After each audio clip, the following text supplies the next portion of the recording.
Have you ever heard of Hell's Bells? Not the song, but the drug. I was sitting in my 11th grade mandatory DRAC class, which stood for Drugs Are Not Cool.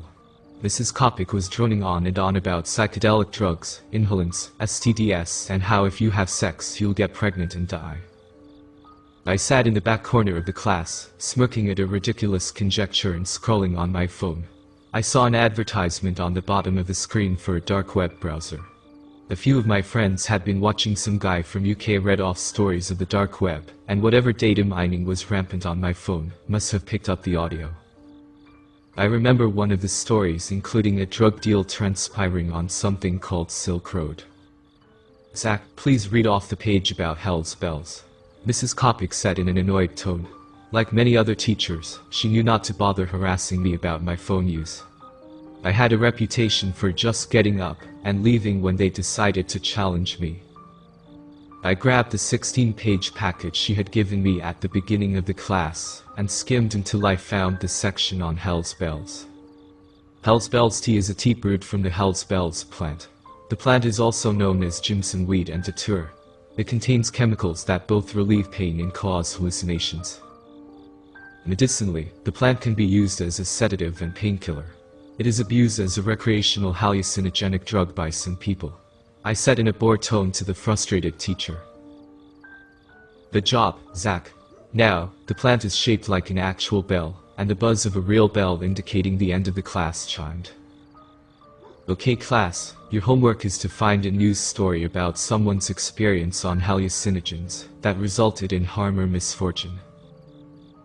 The class groaned like a horde of annoyed zombies, and we all shuffled out of the class. That day at lunch, I began Googling for my homework assignment, desperate to get it done as fast as possible, so I could relax when I got home. As my thumb shuffled through an alarming number of cases from Florida, another advertisement popped up. "Deep web browser iOS, no one will know." It was as if an actual light bulb went on above my head as I downloaded the app. The rest of the day flew by, and before I knew it I was home, laying on my disheveled bed, typing in the address to the Silk Road. I took a picture of the Hell's Bells from my dank packet, and posted an ad. "Potent hallucinations, Hell's Bells. 1 Bitcoin per head, serious applicants only." I laughed as the ad posted and found some random article for my class homework. The night flew away into rounds of my new favorite MMORPG, and loud music my parents hated. Before I knew it I was drifting off. The next day I woke to find I had an email waiting for me in my personal inbox. It was from an address that looked generic as could be, with a name that was equally generic and obviously fake. From J. Smith, "Hello Zach Mitchell, I want those Hell's Bells. I will send 1 Bitcoin as requested. Mail the package today. Thank you. VD." "How the hell did you get my personal email, pal?" I muttered nervously to myself. I had used a fake email when posting that ad. I thought I had been smart. My webcam was even taped up. I went to school and did my best to forget about it all, until I got to lunch. I told my best friend about the whole debacle, and he seemed entirely too excited. "Dude, how are you gonna get the Bitcoin?" he said, practically foaming at the mouth. Another kid came up, some weird skinny girl who no one liked, named Gabi. She spoke with a heavy lisp as she talked. "This is total bull crap. 1 whole Bitcoin is like $53,000. No way someone would send you that. You're just being trolled," she said, smirking. "No one asked you, Gabi. Go away," I said with a sneer. As I spoke, another email appeared. From J. Smith, another throwaway account. I said aloud to my friend. "Well, read it," he said eagerly. "I have made you an account with this Bitcoin trader, complimentary for you. You can redeem your payment here, I've already sent it. This is your login information. You're welcome. From VD Bro, login in with it. Let's see if he really sent it," called my friend. Gassed up with the idea of having $53,000 to my name, I eagerly logged in. To my surprise, it was there. The equivalent to $53,000. I knew I had to cash it out before this guy found out I was a fraud. As soon as I could, I ducked out of school and headed to every crypto ATM I could find, and at the end of the day I had successfully cashed $12,000. I would pretend to be sick the next day and do it all over again. Soon I would have the full amount in my hands. I knew I had to stash the money before my loser dad found it and spent it all on booze. I pulled down an old Monopoly game from the closet in my room, took the contents outside and burned it.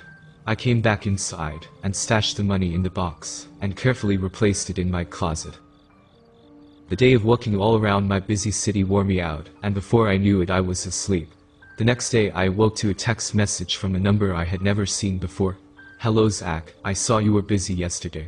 Did you send the bells? VD."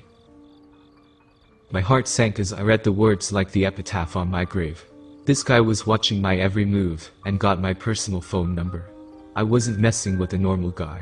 After all, this guy did send me a massive amount of money for some crappy drugs. Surely, this must be some kind of hoax. I told my dad I was sick, and he responded by grunting and shuffling off to his beat-up truck on his way to another day at the car plant. As he pulled away, I got on my bike and went to every ATM I could find. That day it wasn't so great. I only got $7,000. A couple ATMs were closed, and I could only go so far on my bike. As I pulled in my driveway I saw I was getting a call, and I knew I would be making a dire error if I answered. Instead, I dropped the phone in a sewer drain. The next day I awoke to the feeling of being watched. I ran to my dingy window and moved a curtain aside to see a black sedan with tinted windows outside my house. As I squinted my eyes to observe it further, the window rolled down, and a newspaper flew out. The car sped off. I got dressed and retrieved the paper only to see it read, "Where are my hell's bells? And VD sends their regards," written in for every column. The pictures depicted rotting animals and the drug known as hell's bells. Was this a threat? I ran inside and tried to tell my dad everything. All my father said was I never liked those. Scary. Stick to shrooms. And he walked away. My jaw dropped and I went to school, desperate to get away from that sedan. The day wore on, and every time I had to work on a school computer, I would receive email after email. That was until I got to dank class with Mrs. Kopic. I sat in the corner, hoodie on, and head down. Before I knew it, the bell was chiming, and I sluggishly got to my feet to leave the class. Before I could leave, Mrs. Kopic stopped me. "What's wrong? Where's your phone?" she said in a stern voice. I began to cry. The day wore on, and every time I had to work on a school computer, I would receive email after email. That was until I got to dank class with Mrs. Kopic. I sat in the corner, hoodie on, and head down. Before I knew it, the bell was chiming, and I sluggishly got to my feet to leave the class. Before I could leave, Mrs. Kopic stopped me. "What's wrong? Where's your phone?" she said in a stern voice. I began to cry. Some hole keeps sending me stuff, so I threw it away. I played a prank on the dark web and this guy found me. My dad won't help, and he was outside my house. I trailed off, a snot poured out of my nose, and her arms pulled me into a hug. "I know someone who can help," she said softly, and she guided me out of the classroom. I was surprised to find myself in the computer lab with only 3 people in it, 2 nerdy guys I never bothered to learn the name of, and Gabi. I chaperone Gabi a lot. She knows quite a bit about this kind of thing, Mrs. Kopic said. I sheepishly approached Gabi and explained everything to her. She grinned when I finished talking and asking in a snarky voice, "So you want my help, I take it?" "Please, Gabi, I heard these people are killers," I said, trembling. She chuckled and demanded my login info to the website where I had redeemed my Bitcoin. "That app you used was bogus. Some hacker got your IP address, then your email, then you used this website he made up, and he used you as a foot soldier to launder his mined Bitcoin. He's going to continue to harass you until you give him the full $53,000. Wow, Zach, you were a real idiot in how you handled this," Gabi said, laughing. "I don't have it," I said, trembling. "That's it, I'm getting the police involved," Mrs. Kopic said. "No," Gabi and I both said. "That'll make it worse, Mrs. Kopic. That will escalate things," Gabi said carefully. "In fact, it's probably better you go. You're going to want deniability. You kids come get me if things get worse," she said as she left. "She's nice, but kind of useless," Gabi said to me. I laughed a little and ran my hands through my hair.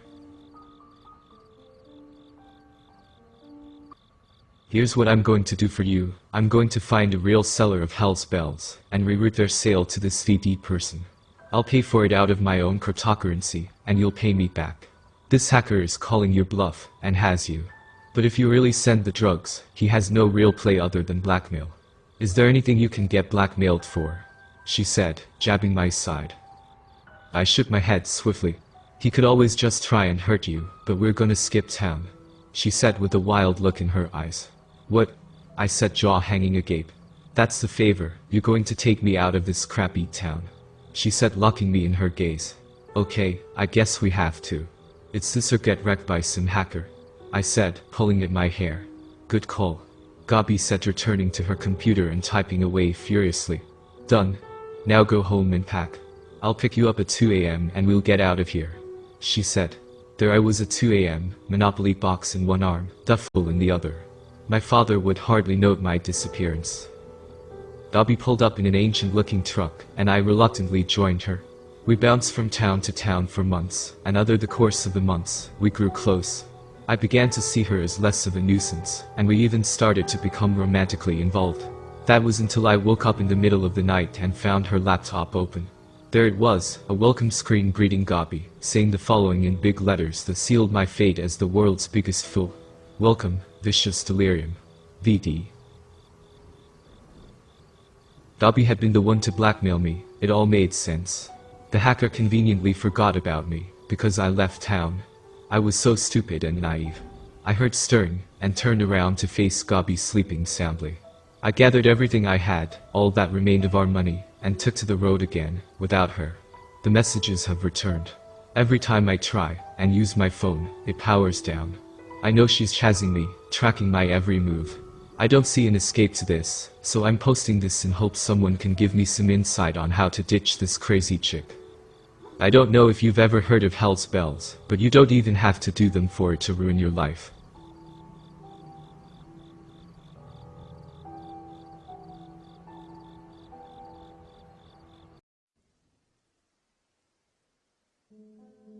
We need to stop global warming. Something evil is thawing out.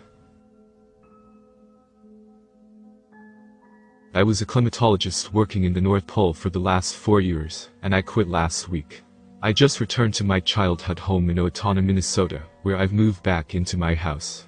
You see, proving that global warming is real was my life's passion. I'm 32 years old, and I've spent the last 12 years studying patterns of climate and their effect on the ozone, fighting deniers at every turn. I wanted to be the one to change their minds, and get everyone to give a damn about the Earth. I didn't find what I was looking for in the North Pole, but I found something much worse. I'm posting this here as a warning of what's to come, if we don't change things. My crew consisted of 6 people, myself included.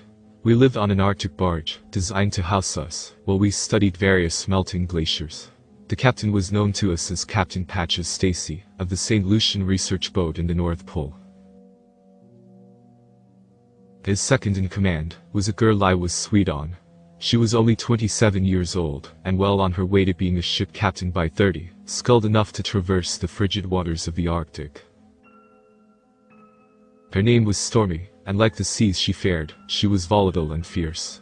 Her hair was always in a tight strawberry blonde bun, and her eyes carried the blue depth of the ocean, that swore to change at every passing wave. Stormy and I had a budding love, running deep after being together on the St. Lucian for 4 years, only leaving each other's side for the short stints of shore leave, which in the later years were also spent together. Stormy had no family, so for holiday shore leave, she'd return to Minnesota with me, and spend the holiday with my large Midwestern family. It always felt like she was meant to be there.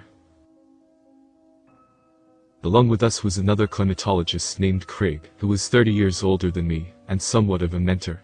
He was the true brains of the operation, and he inspired me every day to continue our journey of learning.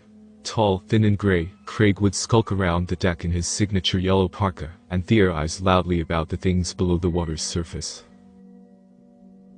We had an intern, a young native Inuit girl, who was about to graduate with a degree in climatology. Her name was Yuka, and she was the bright star that kept those trips fun and positive. Watching her bloom into a gamakinger was truly beautiful. The final member of our team was an aged crew hand named Hank, who served as our cook and boat keeper, and, much like Patches, he was about as old as the glaciers. Hank was kind though, through and through. He accidentally bulk ordered us girls just about a shipping container worth of feminine products, because he wasn't sure how many we needed.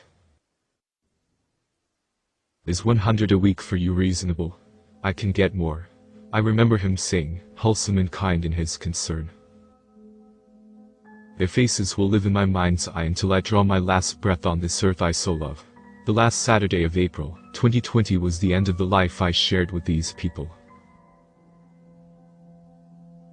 We were running our sonar, and had sent a deep-water exploration submersible drone we nicknamed Bloody Mary down to map the size of a submerged iceberg that appeared to be melting at an alarming rate.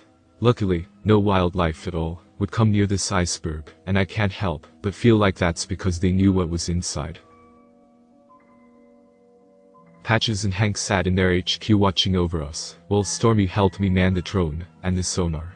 We sat, leg to leg, excited and eager watching the exploration unfold before us. That's when we heard the blip. The sonar Stormy operated shook as it transmitted a deep call, lower and louder than any wail we picked up in the past. What was that? I said, looking at Stormy. Probably a whale, nothing to stress about, Stormy said with a smile. Maybe it's some kind of geological activity, Craig said, putting a hand on the sonar equipment. I read online about noises coming from the Arctic around here. There's like a whole conspiracy theory. I didn't really think it was real, Yuki said, leaning over and looking at the screen depicting Bloody Mary's footage, showing a whole lot of iceberg, and not much else. That's when the second blip came, this time, so loud we didn't need the sonar to hear it. The boat rocked and creaked as the sound pushed it to its limits. What was that? I shouted, holding on to my equipment for dear life. I don't know, but from the sounds of it, it must be massive.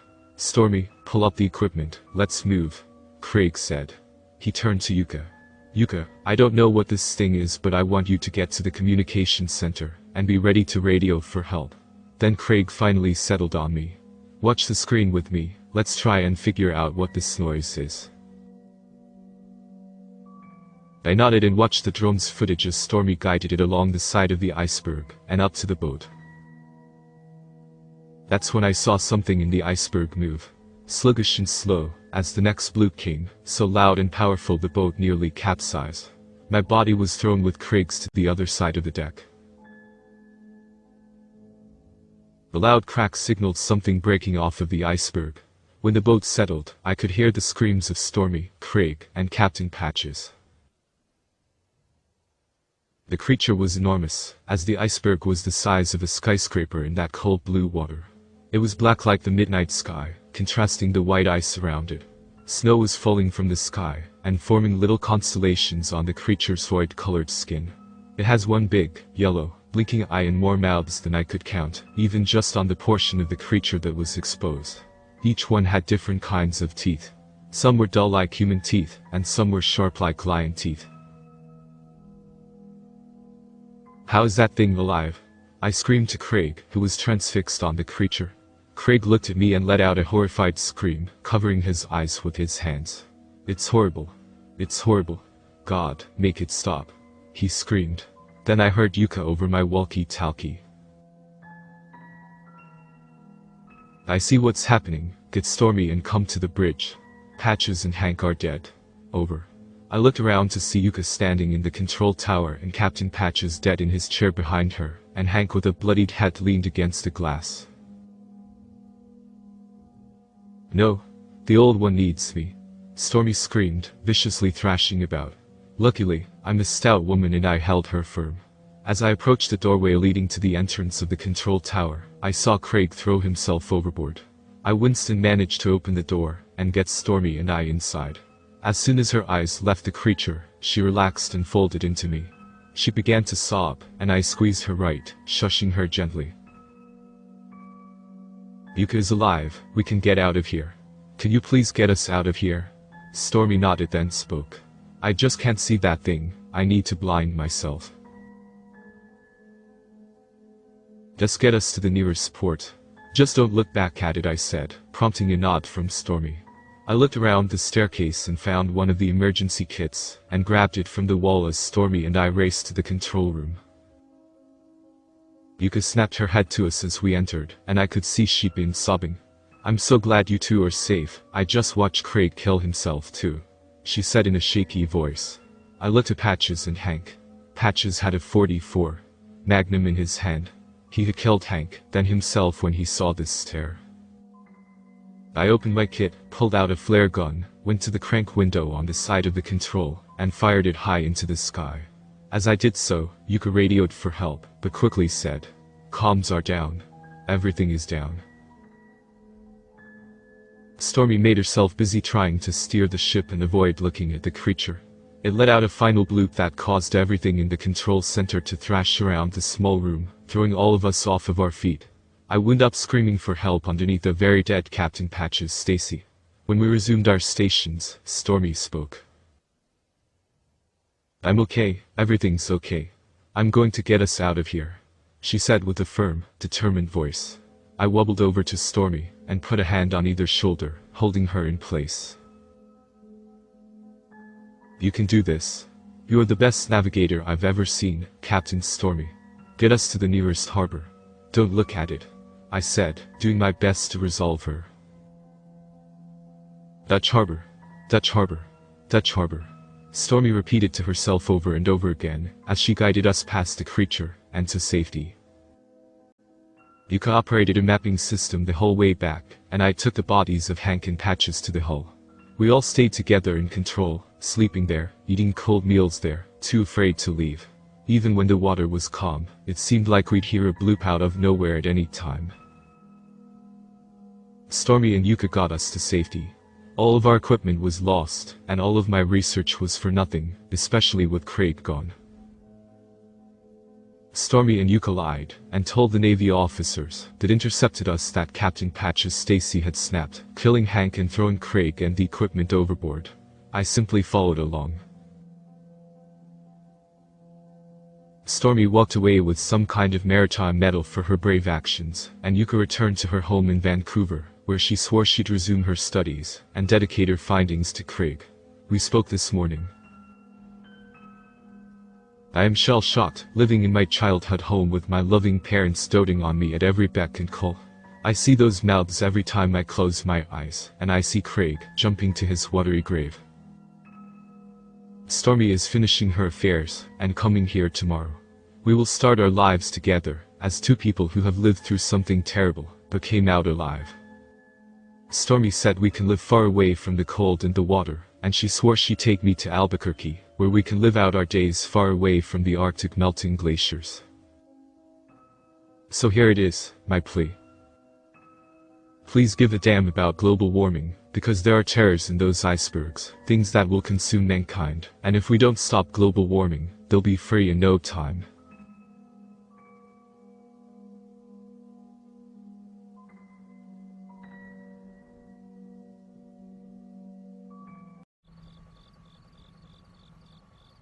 I got my current job as a cashier at a grocery store for one of the nation's largest grocery store chains sometime in April of 2018.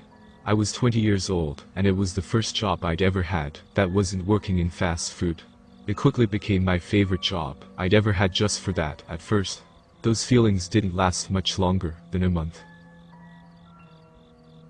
So the store closes at 11, and a typical shift for me at the time was 3:30 in the afternoon until midnight. The hour between closing time and the time my punch out is supposed to be spent cleaning registers and emptying trash cans, but almost every night I have to spend the first 5 or 10 minutes checking out the last remaining customers who ignored the store closing announcements and are only just now making it up to the checkout.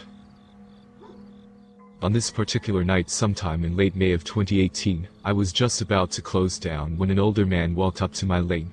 I glanced at the time quickly and saw that it was 11:13. Asshole, I remember thinking to myself.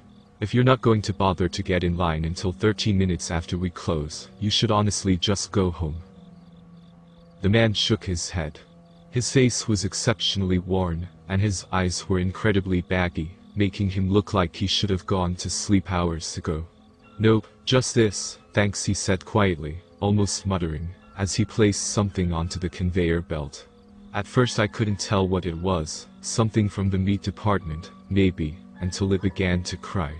I physically recoiled as I realized what it was. It was a baby.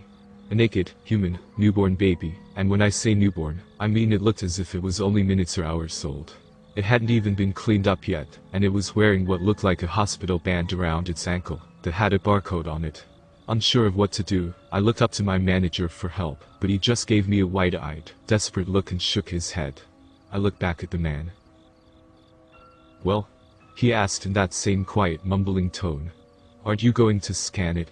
I froze up for a second, but then, confused and scared and not knowing what else to do, I scanned the barcode on the infant's ankle. I don't know what I was expecting, but it did ring up, Spawn. $10.89. $10.89 for this newborn child. I stared at my screen in disbelief, trying not to think about the fact that in my state, the only items that don't have sales tax are food items. A second later I was interrupted by the irritating beep, beep, beep that the card machine makes once the customer's payment has gone through.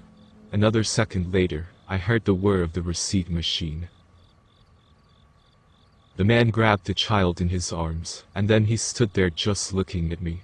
It took me a second to realize he was waiting for his receipt. I gave it to him, and he nodded. "Thank you," he mumbled, taking the receipt from me and turning around to exit. Still in a state of shock, I waited for the man to be gone, and then immediately made my way over to my manager to get an explanation. I opened my mouth to start asking questions, but before I could even get a word out he interrupted me. "Don't," he began desperately shaking his head, and I noticed the wide-eyed look of fear on his face. "Just, don't ask about it." I'm not sure why. Maybe it was how terrified my manager looked, or maybe it was just how surreal and terrifying the entire situation was, or maybe it was just because I knew that nobody would believe me, but for whatever reason, I listened. I did try to go to the police afterwards, exactly once. The 911 operator who took my call accused me of making a prank call, and even after I persisted and got the police to actually come out to the store, they found no evidence to support my claims. I was told that I could be arrested if I continued to make phone calls, and nothing ever came of it. I tried to quit, and was told by my manager that it was a really bad idea, and that I would be putting myself and my loved ones in very serious danger if I did. He told me that he'd been harmed badly by somebody, years ago, for trying to quit. He wouldn't go into any more detail than that, and told me that I really shouldn't ask questions about it at all. Somehow, he seemed to believe that whoever it was who'd hurt him would know, if I asked about it. And so that's how that became my life. Every 2 or 3 weeks, at seemingly random intervals, the same man comes in to purchase another infant. He always gets in line 12 or 13 minutes after the store closes, and he always does it when there's nobody else in this store. Nobody else interacts with him, and I've learned by now to just stay quiet and check him out. The less I say, the faster I move, the sooner he's away from me. It's been more than 2 years, and I still go home every time it happens, and lay in bed all night, shaking, never able to sleep. I've never told a single person, but I just got home from work, and it happened again.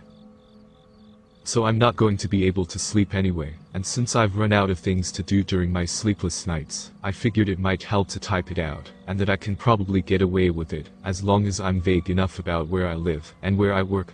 I just got a job offer at a different grocery store recently, and I accepted, so hopefully I won't be working here much longer. I do have to call them and make sure they aren't going to make me work the closing shift, though. I'll never work another closing shift again.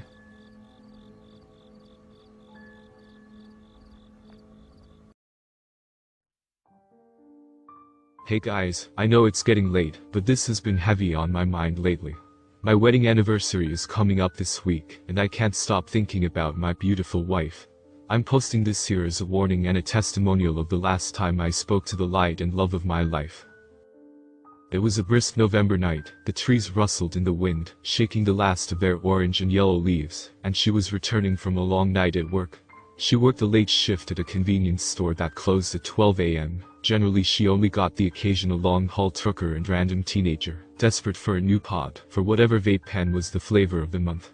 She was also responsible for cleaning up the store and restocking the shelves that had been picked over during the day, so she headed home around 1 a.m. most nights. I was sitting on the couch of our tiny apartment fiddling with one of my old Rubik's Cubes, and watching Futurama, waiting for her to come through that creaky door and embrace me in those strong arms. I heard my phone go off, and saw her face flash onto the screen. She was so beautiful, and had the most amazing smile. I gazed a moment longer at the picture I had snagged on a warm summer day. We had gone to the beach for the day, eating lunch with the seagulls and watching the tide perform just for us. I squeezed her arm gently, while we lounged taking in the warm power from the sun. She gazed over at me, and tickled me quickly before kissing me. I would give anything to be able to relive that moment even just one more time. I slid my fingers swiftly across the phone and heard the click letting me know I had accepted the call, and began the final dance between my lover and I. She made the first move. "Hey sweetie. I'm on my way. Can you stay on the line with me while I drive? I'm about 20 minutes out." "Sure baby. How was your night?" I said with a broad smile. "Oh, it was an average night. The drink delivery guy was late as usual, but other than that there were only 3 creepy guys," she said with a yawn. "That's a new record." I laughed a bit. "What did you do today?" she said in that suave voice I so adored. I clammed up, knowing I had spent the whole day smoking grass and playing that same Mario game from 2004 I loved so much, taking breaks only to pet my sweet small black cat and drink 1 soda more than I should have. Not much," I laughed, trying to change the subject. "Whoa, what was that?" she yelled, losing all charm, opting instead for fear. "What's wrong babe?" I said, matching her fear, already quaking with the thought of losing my love. "Am I okay?" All the lights went out. Every single light, even the street lights. It's so dark. The highway is empty and dark, and it scared me. It just shocked me a bit, and my eyes had to adjust quickly. I've never seen it this dark before. Even the stars, she said, trailing off. "Babe, are your headlights working?" I said hurriedly. "Yeah, it just looks like a void in front of me. I can't see anything except the lines on the road. The last time I remember it being this dark I was deep in the woods on a hunting trip with my Uncle Jimmy. I'm putting my hazards on," she said meekly. "Maybe you should hang up, focus on driving," I said softly. "No, I'm so scared. It will help calm my nerves to hear your voice, babe. I've never seen this much darkness. I'm about 10 minutes out." I got up from the couch and began to pace my apartment. "It's okay babe, I'm here," I said, doing my best to keep my wife calm while she navigated the night to make her way home to me. "Okay, can you just talk to me about something?" "Anything," she said with fear. "There are 1,300 plus species of bats, which make them the second most common mammal species, behind rodents," I said with a shaky voice. "There's more than one kind of bat." As her sentence concluded, I heard a loud crash and a moment of static from the other end of the phone call. "What was that?" I said frantically. "Nothing babe, I just turned onto our street." She was already calming down. As she spoke, I noted that her voice had been dripping in static. "Oh, okay babe. Well, I love you," I said, trying to cheer myself up. "Wow, it's dark here too. I can't really see the apartment complex. Can you flash the lights?" she said. "The lights are on babe," I said, confused. "The whole street is dark. Why didn't you tell me the power was out?" she said to me. "It's not. Are you sure you have the right street?" "Yes, Michaela, I'm in front of the building. I'm getting out right now. It's so cold." "Okay babe. I'll get a blanket from our room for you." "Thanks." I'm walking up the stairs. I hurried to her bedroom and grabbed her favorite blanket. Anxiously I waited on the couch for her, phone pressed to my ear like a lifeline to my partner. As I pressed my face into the fleece blanket, inhaling the scent of pine and honey that brought me to my knees, I slipped into a memory. Cold water-logged hands gripped my dry warm ones. I never cared for swimming. Angie loved the water though. It was where she truly felt at peace, so for our weekend outing, I suggest we go to the beach. She tore through the waves, as if they were standing between her and an eternity of bliss. I remember every time she failed to break the surface of the water for too long, I felt my heart seize in fear, and my toes would sink deeper into the sand I was lounging on. Each time though, she would break the surface into 100 little pieces and erupt in boisterous laughter. I remember the light. I remember how she looked in the light. The sunlight dancing across that blonde hair like a lit matchbook, and illuminating her freckles like constellations above us. She was my light, now lost in the dark. I heard a door click from her side of the phone, and the creak of the heavy wood swinging on its rusty hinges. I snapped my head to the navy blue door, and searched for her large frame, but it never came to view. Only a cold gust of air greeted me. I shivered as my breath materialized in front of my face. "Babe, where are you? Can you light a candle so I can see you?" she said, fear heavy in her voice. "All the lights are on. Are you in the right apartment?" I said, jumping to my feet. "Yeah, of course. Where are you?" she said. I could tell she was on the verge of tears. "Michaela," she said in a harsh whisper. "Michaela, where are you?" she said, now clearly crying. "I'm right here. Where are you?" I said, my heart feeling like it was going to jump out of my chest and do laps around the apartment. "Michaela, what is that thing? Help, Michaela, help." She was wailing by this point. "Angie, where are you?" I said as the metallic buzzing I had heard earlier consumed the line, and it went dead with a click. I dialed over and over again, sure I could reach her and sort this all out. Surely she had entered the wrong apartment building. 10 minutes of attempted calls went by and I knew I was in over my head, and Angie needed dire help. I immediately called the police and they were over in a heartbeat. I told them everything, and showed them my call log. And it was the accepted call from earlier, and the 42 attempts to reach Angie I had made, all of which failed. The police searched all along the highway she took to get home, and all around her convenience store. They tore the apartment complex apart and questioned everyone. They thought they had found a lead when they noticed the maintenance man to our building had been taking pictures of us changing and plastering them all over his office, but Greg had a rock-solid alibi. He was in jail for peeping on some other lesbian couple, go figure. The security footage from her job showed her minding the store like usual, those 3 creepy dudes showing up 10 minutes before close. Everything was normal. The camera showed her getting into her beat-up Ford Focus and pulling away. The traffic cameras showed Angie Mare jump to 1 to 75, but no traffic camera on any 1 to 75 exit ramp has yet shown her leaving the highway. Either Angie is still driving on that lost highway, or she's gone. I don't know where she could have gone to. We never found a trace of her. I call her every day. She's only answered once. It was our wedding anniversary and I was more than a little tipsy. Despite this, I know what I heard was true. I was sitting on that same couch, in that same stupid apartment, crying into that same stupid blanket I always did. That's when I heard my phone ring. I looked down to see the smiling face of my wife on that hazy summer day staring back at me. I clumsily darted to the phone, and accepted the call. "Angela. Baby," I said, almost shouting. "Kayla, where are you?" I heard her soft voice call. "Baby, please come back to me. Is it still dark?" I said like a lunatic. Dark was all she said in that low metallic voice. As if on cue, the call dropped. The room was colder than it was before, and I swear I saw the lights flicker. I woke up the next day and checked my call log. It had shown a call from Angie around 1:12 a.m., the same time she reported the blackout. I told the detective on her case about the call, and the tired woman brushed me off. Interest in her case dwindled, and my Angie was just another missing woman. These days I don't do much. I still sit around a lot, but most days I can't get through sober. Another thing is, I'm terrified of the dark now. Every time I turn off a light I swear I hear that buzzing, and it feels like something is slinking around waiting for me in that inky darkness. I wonder to myself every time, is it Angie, or is it what she saw when she disappeared? What did Angie see that night? Was it a manifestation of darkness or something much worse? What waits for us on the darkest night when not even the stars are here to keep us safe? If you're driving alone at night and all the lights go out and the stars disappear, call your loved ones.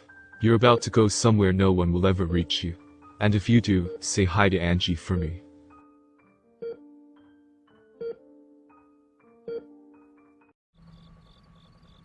Hey guys, I'm posting this here as a warning to all of the other people who work in fast food. Never let a health inspector in after 7 p.m. You see, I used to manage an Arby's in rural Minnesota, and it was a franchise. The owners paid me well, to be their 5-day-a-week closing manager, and I had a guy who helped me close up every night, a wiry kid with thick black glasses, and a bigger attitude named Devin. Devin was a good kid, a few years younger than me, and the life of the party, even when the party was a desolate fast food restaurant in the middle of nowhere. Devin would make the food and clean up, making my life so much easier on those long nights, and after every task he'd find me wherever I was, and hurl an unfunny dad joke at me. Despite their lack of relevance, his jokes always made me chuckle, and boosted my mood. The last night we worked together was a slow Sunday night, much like any other. Barely anyone came after 9 p.m. despite us being open until midnight. I got some extra cleaning done, and shot the shit with Devin every so often. I remember Devin telling me about some new update to the game he played every night when we went our separate ways. He was excited, because they added the floss to the emotes. As I rolled my eyes, and gave my signature chuckle, I heard a knock come from the drive-through window. Both of us froze in place, frightened by this sudden distraction. People didn't usually just walk up to our drive-through. There wasn't much near us, nowhere to really be walking from, if you had any sense. "You gonna get that, boss lady?" Devin said in his joking tone. Words failed me as I was overtaken by paranoia. Who would be knocking on our window this late? My eyes flicked to the clock, 11:30. We were still open for 30 minutes. "No worries, I'll see what they want," Devin said nonchalantly as he breezed to the window. He cracked open the window and leaned down to talk to the guy. From a distance, I could tell by his silhouette that he was a small pudgy man with a bald head. "What's poppin'?" Devin said with a smile, greeting the customer in his signature way. I could see the toad of a man crane his neck to look up at Devin, which was weird, because Devin wasn't abnormally tall or anything. "Yes sir, I'm here with the Becker County Health Department, here to do an inspection." The man spoke in a soft and nasally tone. I then strided over quickly, knowing I was in deep crap, if this was really the health department. All of the cleaning supplies were out, I hadn't discarded any of our expired product yet, and I was about to be caught with my pants down. Reaching the window I spoke.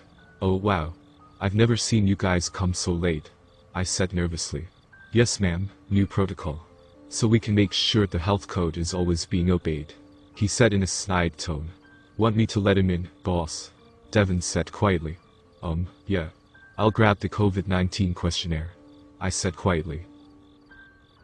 Never had I been so happy to be in a pandemic. Using this questionnaire I would have to see his identification and I could shoo him away if his temperature was too high. I rushed to grab my thermometer and question guide, and glanced into the parking lot as I walked.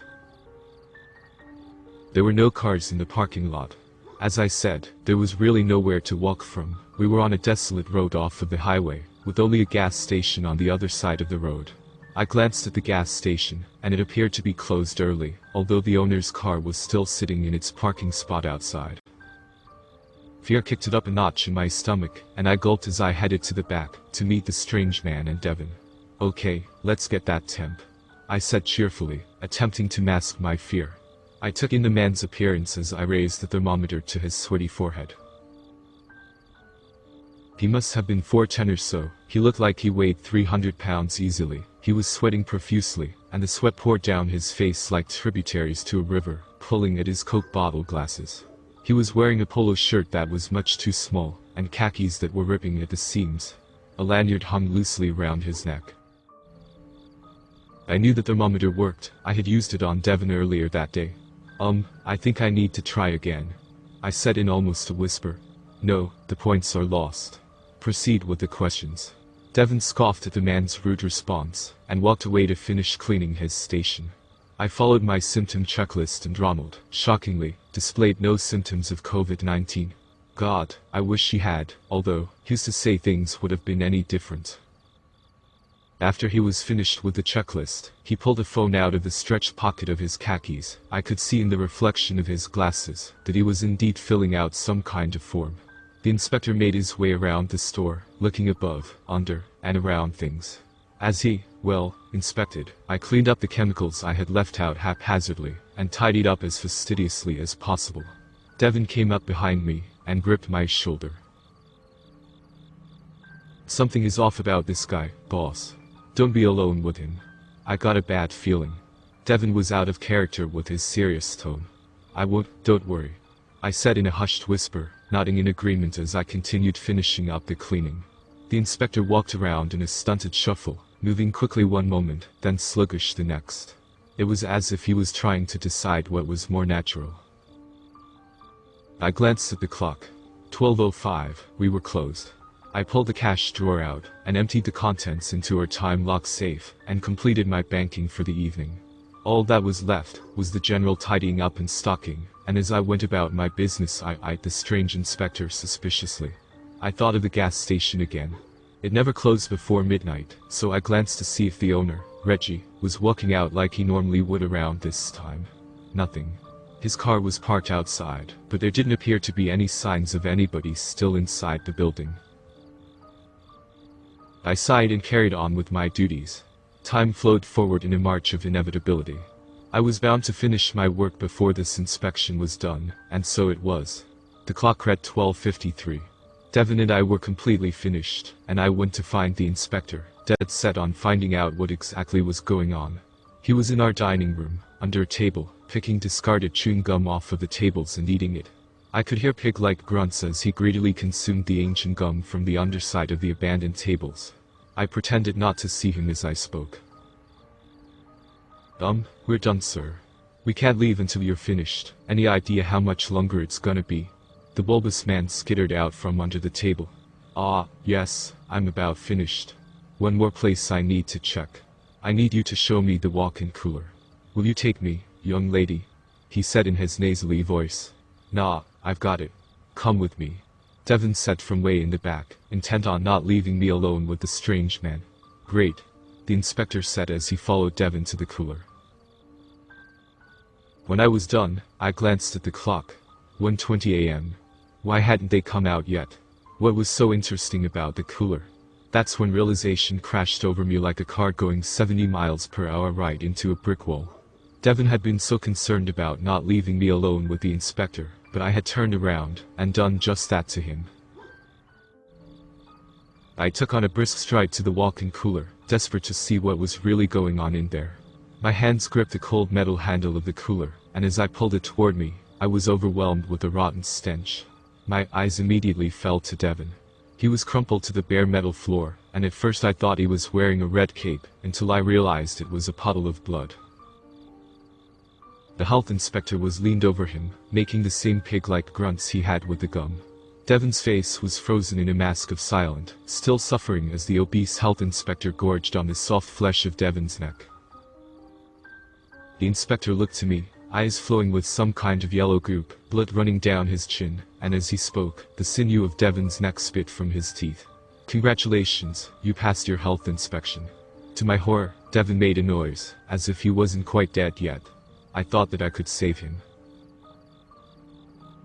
I looked to my right and saw a massive rack of produce, and knew what I had to do. I launched forward, and tackled the health inspector, and I screamed as he sunk his surprisingly sharp teeth into my shoulder. I brought my fists down on his eye sockets, and he gave a deep growl as he let his teeth loose from my shoulder. I immediately got off of the inspector, and grabbed the wet fabric of Devin's shirt, and dragged him as I backed out of the cooler. The inspector started getting to his feet, but as he did, I grabbed the massive rack, and pulled it down onto him. I heard a crash as I absconded from the confounds of the cramped cooler, Devin in tow. Looking down at him, I realized he was stirring, he was still breathing.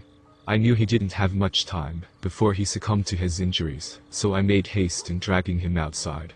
I heard guttural screaming come from inside the building as I dragged Devin to the small shed behind our store, to which only I had the key. I dropped Devin for a moment as my blood-soaked hands fumbled for the key, and I heard him wheeze as he hit the pavement. It's going to be okay, I'm going to get you out of here, Devin.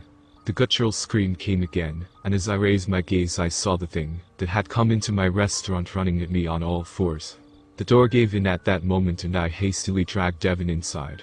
Quickly, I locked the door, and began searching for my phone. I dialed 911 and told them where I was and that we had been attacked. As I spoke with the operator, I heard the creature slamming itself on the door. It was grunting and gurgling. They informed me to keep my hands pressing down on Devon's gaping neckwound to prevent the flow of blood. I heard sirens in the distance, and then I heard one final thing from the creature. Make sure you clean the cooler better next time, for the inspection. Goodbye, stay healthy. Stay safe. With that, he left and I heard the thuds of an obese man running on all fours into the distance. I looked down to Devon, pale and still. It was at that moment I knew he was gone. Blood no longer flowed from his neck wounds, and no soft breaths escaped his slightly parted lips. The police questioned me until the sun rose. My boss pulled up to open the store only to find me, covered in a fire blanket, with a vacant 1,000-yard stare. The police told me they found Reggie across the street at the gas station. He was half-eaten in the beer cave in the back. They also found the real Ronald Cox in his car, crashed alongside the highway, half-eaten, on his way to give a health inspection. The thing must have made a fake ID, killed Ronald, then walked until he got to the first exit, which was my exit. Then he killed and ate Reggie, then he found us. If you go to look up this incident, nothing appears, as the company I work for paid a hefty sum to make sure this never came out. After all of this, they paid me a year of bereavement pay, and offered to let me come back to any location at any time. Devon was laid to rest with a small funeral, and his family received quite a lot of hush money. They told everyone Devon passed in a car accident. I think they'd like to pretend it was true. As for me, I ditched Minnesota. I'm sick of the woods, and being in the middle of nowhere. I could never work in food again. The thought of seeing a health inspector makes me sick.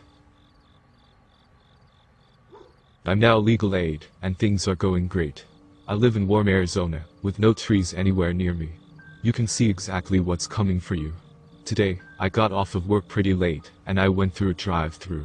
When they were handing me my food, I glanced to the clock, and my stomach churned.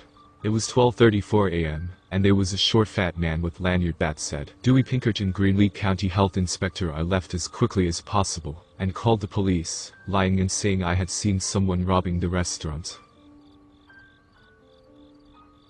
As soon as I got home, I decided it was time to share my story. I don't know what that thing is, or how it got to Arizona, but I knew I had to warn people. There is a creature that impersonates health inspectors, and I suspect maybe more public entities, and it will come to you late at night to feast upon you. So please, if you work in fast food, and a health inspector comes after 7 p.m., do not let it in.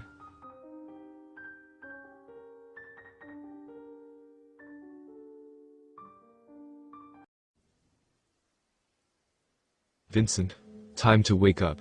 A sing-song voice pulled me from my stupor as sunlight beamed into my eyes. The smell of coffee reverberated through my senses like a siren's song, and wrapped me in its sultry embrace.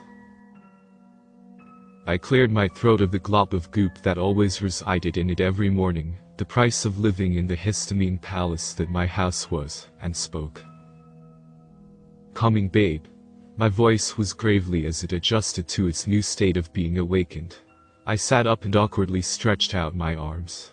My eyes glanced at the copious amounts of ink I had covering them. Tattoos had become a coping device for me shortly after my best friend succumbed to his battle with addiction that left him absent from my world, but never my heart. The first tattoo I got was actually for him. It was a tattoo of the popular video game character Link, our favorite game to play together being The Legend of Zelda: Majora's Mask. My best friend, Matt, had Navi, the fairy that guided Link in all of the other Legend of Zelda games. Despite that, Navi was missing from our favorite game, and Link spent a lot of the game looking for her. We thought this was the perfect tattoo combination back then, because Matt was always guiding me in life, and helping me find myself, much like the characters in the game. That was 20 years ago. We had gotten together in that musty shop and gotten ink to commemorate the importance of our friendship. 10 years ago, March 22nd, 2011, I got the call that changed my life. Matt had lost his battle, and I made the journey to the other side of the country to lay him to rest. I remember musing about how someone with such deep internal conflict was always there for other people. He was spinning out of control for years, but whenever I had a rough day, he always picked up the phone and gave me the best advice, never letting on to his strife. Vinny. The sing-song voice of my wife brought me back to reality. I realized I had been well and truly zoning out, starting at that pixelated tattoo. I swung my legs over the side of the bed, and did my best to silently sneak out of my room, down the hall and to the kitchen. I prowled out of the dark hallway, and lightly stepped toward the unsuspecting woman flipping eggs in front of the stove.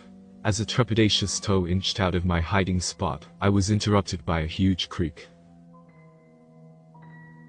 "Honey, if you ever want to get good at scaring me, you'll have to fix the floor in this ancient house," my wife, Veronica, said with a smile as she turned around, amusement heavy on her face.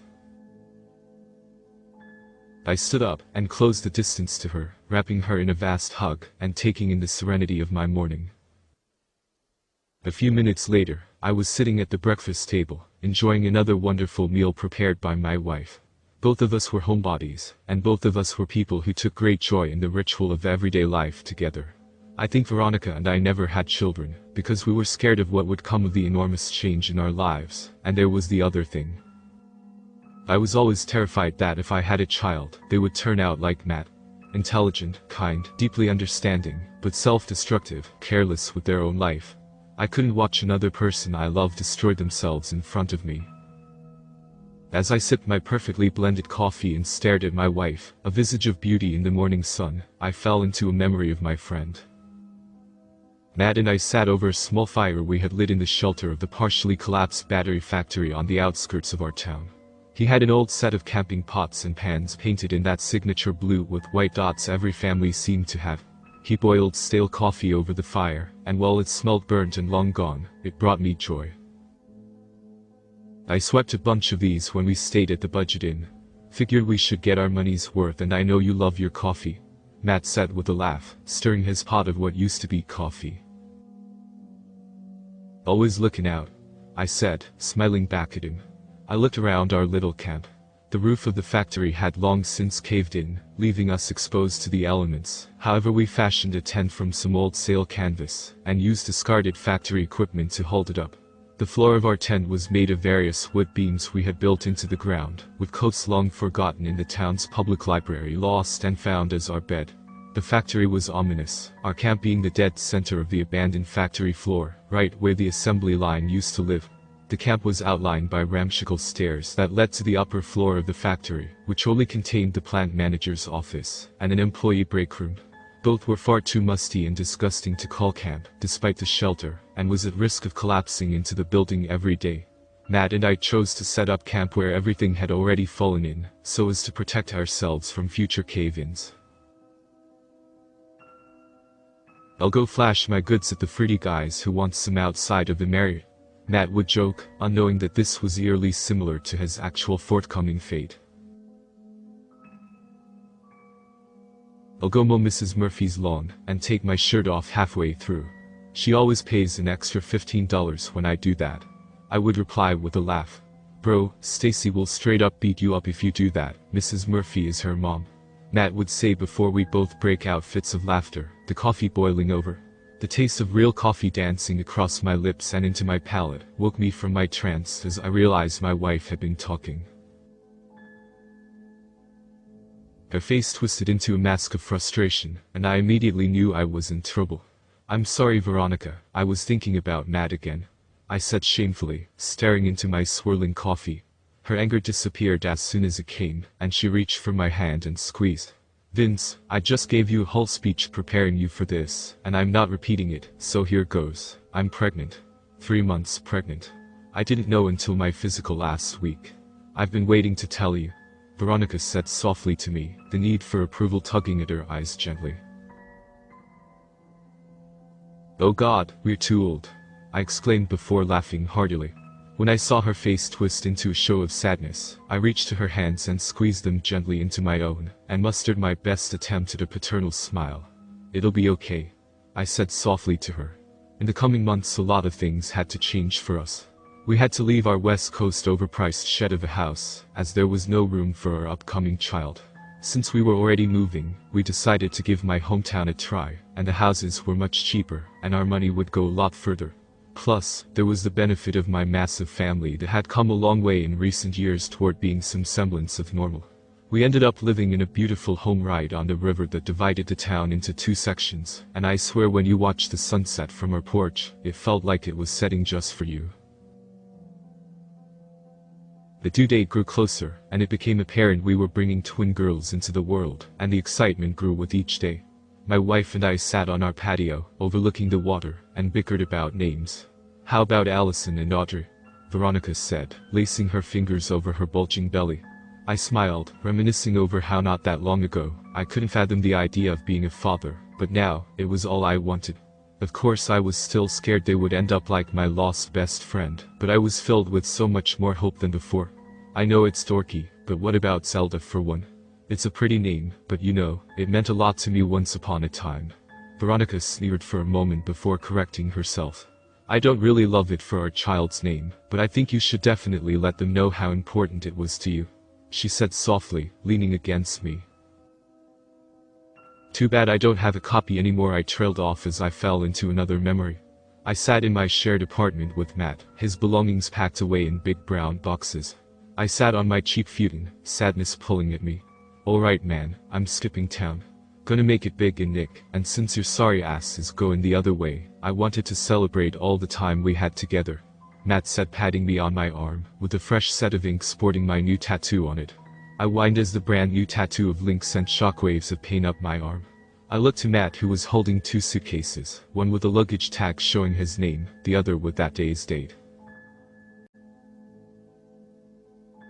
The next morning, Matt took on the journey to New York, where things would fall apart and change rapidly. Wait, I do have a copy, I said excitedly to Veronica, a massive smile tap dancing across my lips. Great, Veronica cooed, warmth emanating from her. It's in my time capsule I buried at the battery factory, I said, practically foaming at the mouth. That's it, I'm going up there tomorrow. Is that safe, babe? Veronica said softly, reaching for my shaking hand. Course it is. Matt and I lived there for a long time, I said, brushing my wife's concern off. And the next day, at 11 a.m., I was lacing up my boots and heading out to the factory on the outskirts of town. I gave Veronica a kiss, grabbed my car keys, and walked out the door, her "please, be careful, hun," ringing in my ears as the door swung shut behind me. I started up my car, and made the trek across town to the trail that led to the factory. As I approached the destination, woods thickened around me, and houses became more and more sparse, until I found the overgrown trail to the factory. The trail used to be a road leading in, but it was fully reclaimed by nature at this point, and little more than a deer trail. "You stay out of there, Vincent Green," a scratchy voice called from behind me. I whipped my head around to see a cottage overlooking the entrance to the trail, with a little old lady knitting, swinging on her porch. I recognized her immediately, Mrs. Parker, the woman who worked at the battery plant in the 1960 SC, and originally tipped Matt and I off to its existence. Mrs. Parker had found us wandering around with all of our earthly belongings on our backs, and called us over to her porch. She had given us a great big box of canned goods, $20, and pointed us in the right direction. She'd also regaled the story of the battery factory. I started working there when I was 16, and by the time I was 21, it had blown sky high. Mr. Hawthorne was the plant manager, and he worked us hard as he could. He was especially hard on me, being a woman and all. In fact, he worked us round the clock. Well, we didn't have no breaks or nothing, he barely let me pee. One day, that big Hawthorne right in the nads, because the late Billy Charles had been working 74 hours a week, basically living in that break room.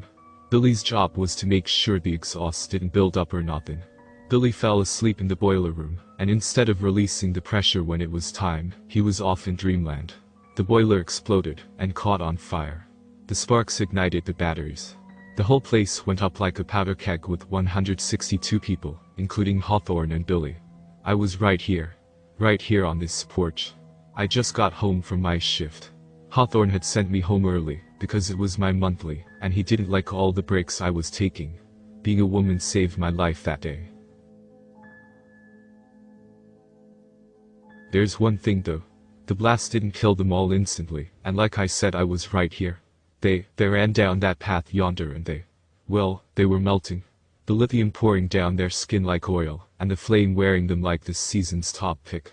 I saw good old Hawthorne, screaming for his mama, more incinerated flesh than man. He made it to the street, when the fire burned through the flesh of his stomach, and those charred intestines fell out like worms out of tin can. I remember the sound of them hitting the pavement right before he did, still crying for mama till he couldn't cry no more. "Hey Mrs. Parker," I said, jogging over to her. "Where's that man of yours?" Mrs. Parker said with a hearty laugh, struggling to rise and meet me. I scaled the steps easily and reached for her hands, taking them in my much larger ones, and helping her to her feet. I didn't even bother to correct her, at least the ancient woman was an ally. Matt actually passed on, a long time ago. "I'm actually going to collect some of his things we buried," I said, giving her a warm smile. "I'm so glad to see you, Mrs. Parker. You too, sweetheart, and I'm so sorry to hear that. You really look wonderful these days." My, if I was 20 years younger. She trailed off into a cackle, then her eyes flicked to the trail. "Vincent, please stay away from there. It's not like when you were younger. Things are different these days." Mrs. Parker looked at me pleadingly as she said these words. "Oh, I'll be fine.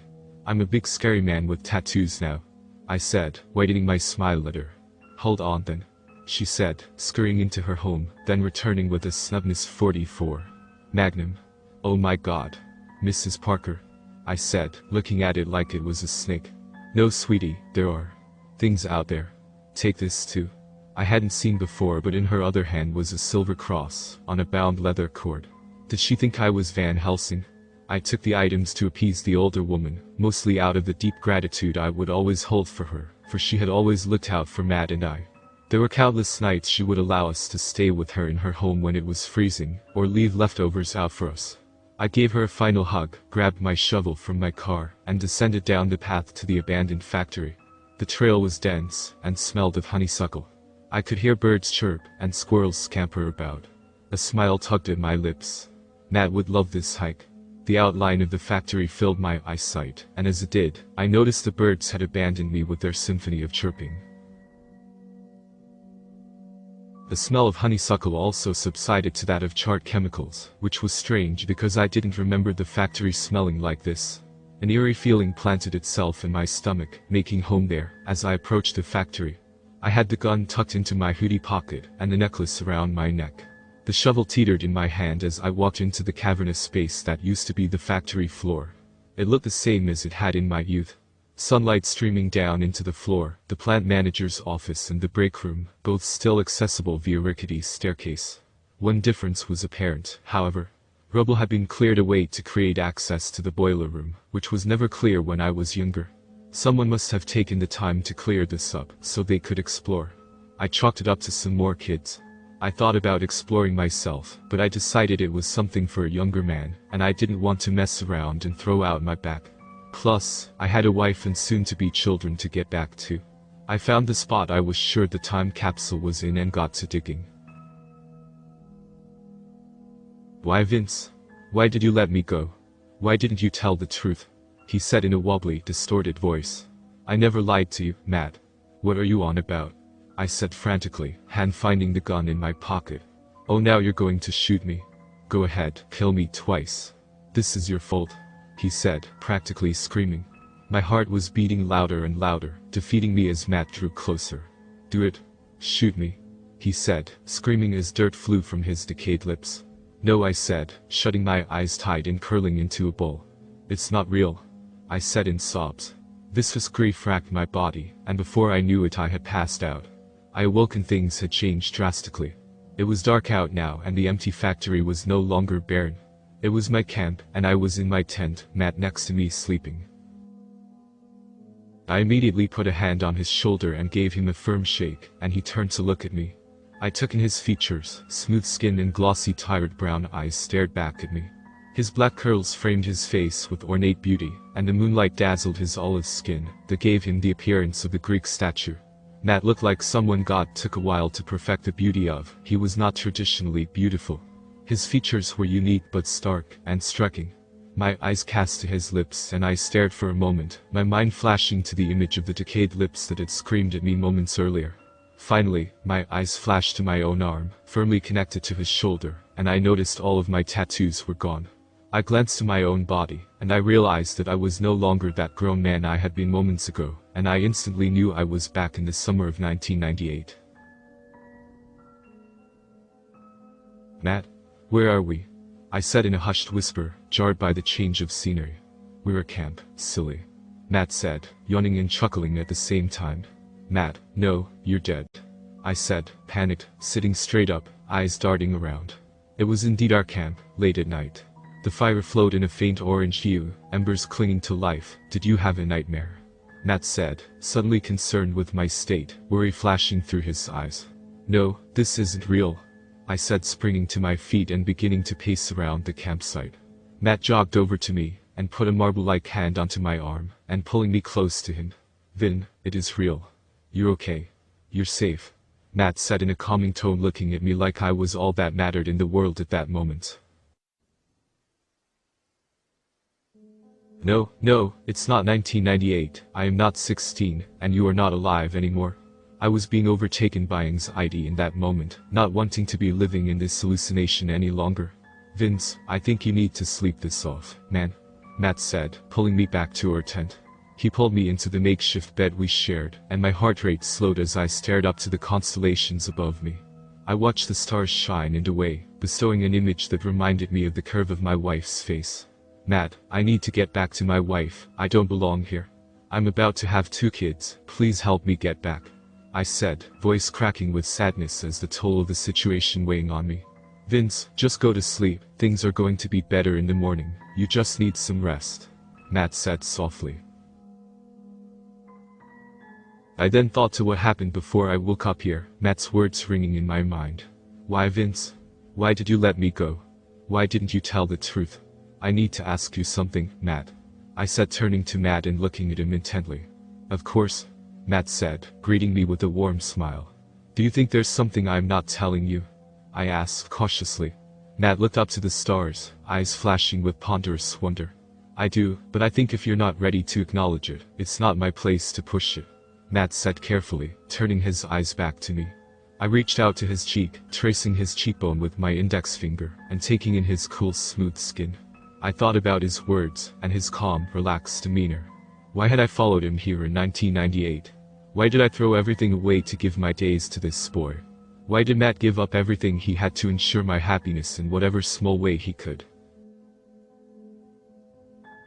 This isn't what was supposed to happen, I said softly, looking at Matt with immense shame. Hurt flashed across his face, and he spoke. What do you mean? Matt said quietly. I reached for his hand and began to speak when I heard a screech. What was that? I said, suddenly alarmed. Matt scrambled to his feet and pulled me up with him. He tore through his backpack and pulled out the snub-nose 44 Magnum that Mrs. Parker had given me in my own reality and a flashlight. Matt handed me the flashlight and spoke. It might be a coyote. Flash that around and I'll see if I can spook it, Matt said firmly, looking at me with resolve. I simply nodded and followed him out of the tent. Hello, Matt said in a louder, deeper voice than usual. And with the horrifying sound we heard skittering coming from all around us. I flashed my light around and saw black figures darting around the corners of the empty factory. I looked to the staircase, leading to the plant manager's office, and saw something slinking down like liquid. I shined my light to the entrance to the boiler room, which would have covered in 1998. Shadows upon shadows slinked out and skittered toward us. One shadow scampered 6 feet away from us, and I took in its image. It looked like it had once been a man, but now it was a burnt dark hunk of flesh. Its eyes were half melted, lips receded, organs visible if they were accounted for. Bone clanked against bone as the jaw opened and closed, letting out a horrific shriek. Matt had shot the creature in the neck, and the viscera and flesh went flying, knocking the creature off balance and startling the others. I began to cry, realizing there were at least dozens of these things surrounding us, maybe hundreds, and there was nowhere to go. The creature Matt had shot stumbled back to his feet and shrieked again.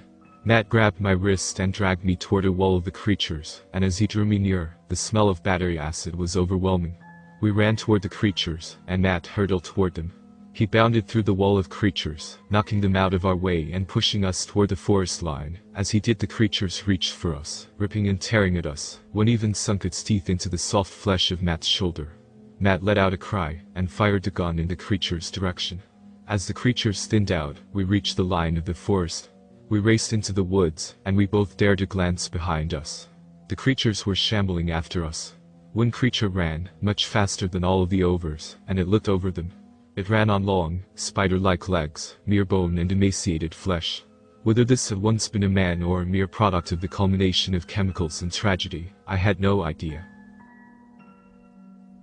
It let out a massive roar and descended upon us. Matt quickly turned and landed a shot right to his core, knocking it over. Matt turned to me and grabbed me tightly in his arms for a moment. Matt kissed me softly for a fleeting moment and spoke. "It's not your fault, I don't blame you, please stop blaming yourself. I love you, Vincent." "Let me go," Matt said hurriedly. "Now go." "I'll hold them off," Matt said, pushing me forward, away from him and the creature. I ran as fast as I could, but somewhere in the distance, I heard a sickening crunch. I ran and ran until I found Mrs. Parker's home. I looked down to myself and saw my tattoos had returned, and I was back to normal. I sat down on her swing and panted heavily. Soon, I had fallen into a deep slumber. I awoke to Mrs. Parker nudging me awake. "Come inside, Vince. I made you breakfast," she said sweetly. I ate a quiet breakfast with Mrs. Parker, the night flashing over and over in my mind. I heard a knock on the door and Mrs. Parker spoke again. "It's for you," she said quietly. I got up and strode over to her door and cracked it open. Sitting there was the suitcase containing my memories with Matt. A note sat upon it, folded neatly. I recognized the looping calligraphy as Matt's handwriting. "I'll always be here to guide you." Below it was a stamp of the little fairy tattoo he had to match mine. "I love you too," I whispered under my breath. I thanked Mrs. Parker for all she'd done for me over the years, and bid her farewell. I promised her I'd bring the twins by when they were born and made the trek home. I returned to a worry-stricken Veronica, who had called just about every person she could think of to ask if they'd heard from me. I pulled her into my arms as soon as I walked into her home, taking in the scent of almond wafting from her hair.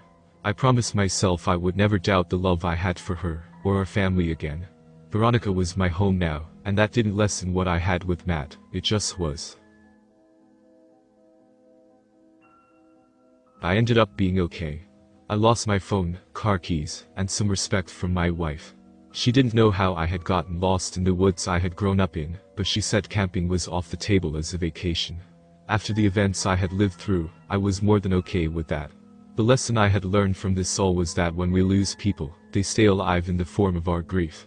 Their life force is the angst and sadness you pour into their loss. Despite this, there's another way. People live on in fondness and love as well, and until you bury that pain, that person will life on like a poltergeist. Once you let them go, however, it becomes less like a pain in your heart, and more like light in the dark. I look to Matt as my guide now. I have buried someone I truly loved, and I let him live in joy and fondness. We cannot keep those we love alive in the prison of sadness and loss. We must let them go, lest they become warped mockeries of what they once were to us. A symbol of pain and nothing more. My twins were born today, healthy and happy girls. We named them Natalie and Avi. My wife and I took them home a few hours ago, and I went to take a shower. Underdressing and preparing myself for the much-needed wash, I looked in the mirror, and behind me, I saw a ghostly figure with curly black hair, watching me. I smiled back at his figure and daydreamed for a moment about showing my girls the pictures of us, playing Majora's Mask, and telling them about Uncle Matt, who was always watching over us.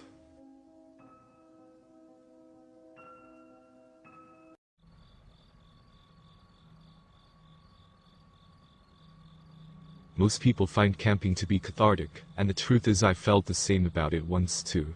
There was nothing better than bathing in a cool stream or falling asleep under a centuries-old spruce. These days, however, I find myself doing anything and everything in my power to avoid the topic. As I sit and write this for you now, I can't help but hope and pray you take this warning to heart. There is something in the woods older than you or me, and likely older than recorded time itself. Once the being knows you know about it, there is no hope of escaping it. My experience started as wholesome as any camping trip into the sweeping Midwestern American wilderness would, the sweet sticky scent of pine mixed with freshly disturbed dirt roads. The symphony of cicadas encompassed me as I hiked and lugging all the gear I felt I needed, and all the extra crap I packed, because of my lack of ability to make a decision. As I marched down the path to my destination, I embraced the sound of silence, and washed my mind clear of the city sounds I was so accustomed to. I stood still and quiet for a minute, and took in with each deep breath the gentle hum of the forest. Tall dark ancient pines and sturdy wise old oaks looked over me, and seemed to grow closer and closer, creating a wall of greenery on either side of me. I bounded further down the path, winding through gully after gully carved by a once raging river whose mighty force flowed through them. The day was overcast and mist wafted over my face, but I welcomed the cool air and lack of direct sun, as sweet solace from the scorching heat and blistering sun of the previous few days. Finally I fumbled my way out into the small clearing where my campsite was set to be, just on the other side of. Quickly, however, in a moment that should have provided relief for me, I felt the air shift, and I spun sharply, being washed over with the feeling I was no longer alone there in the deep dark wilderness.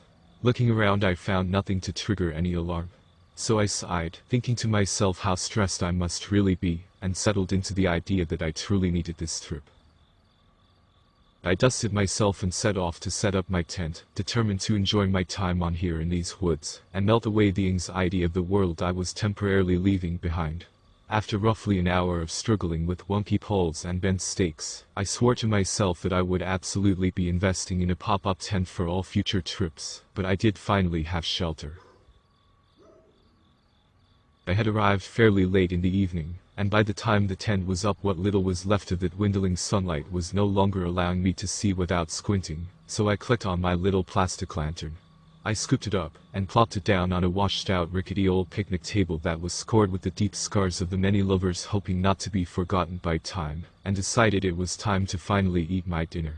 Tying up my bag of food, to keep the animals away, was the next endeavor on my list, before calling it a night, and after some quick climbing, and a scrape or two on my palm, I was ready to call it.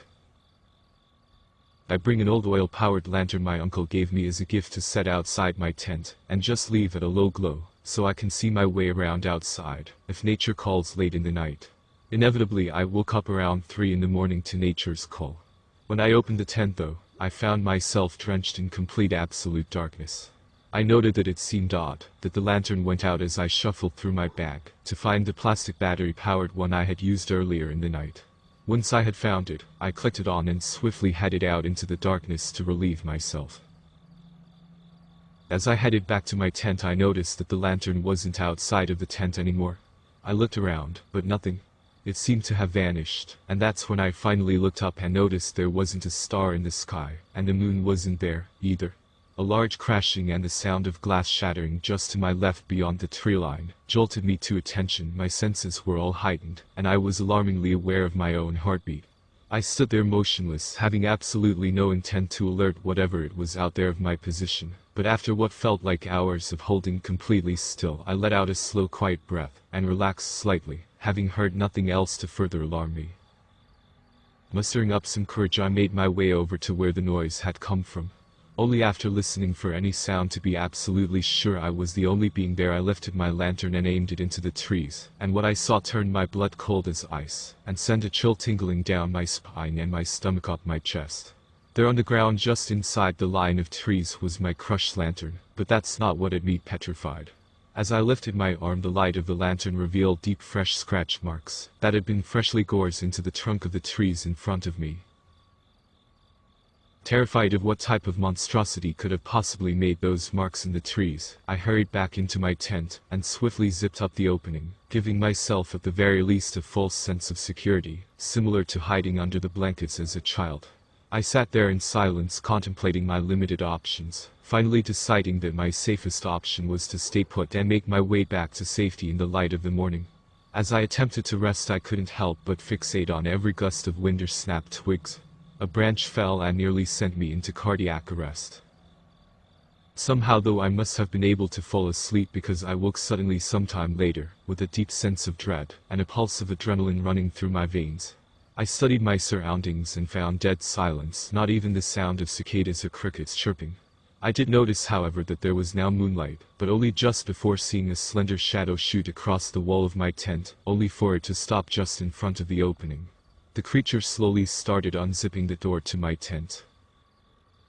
I was paralyzed. As it entered my tent, the world stopped. The first thing I could see was two long, slender human-like arms with thick talon-like claws embedded into each bony, milky white finger.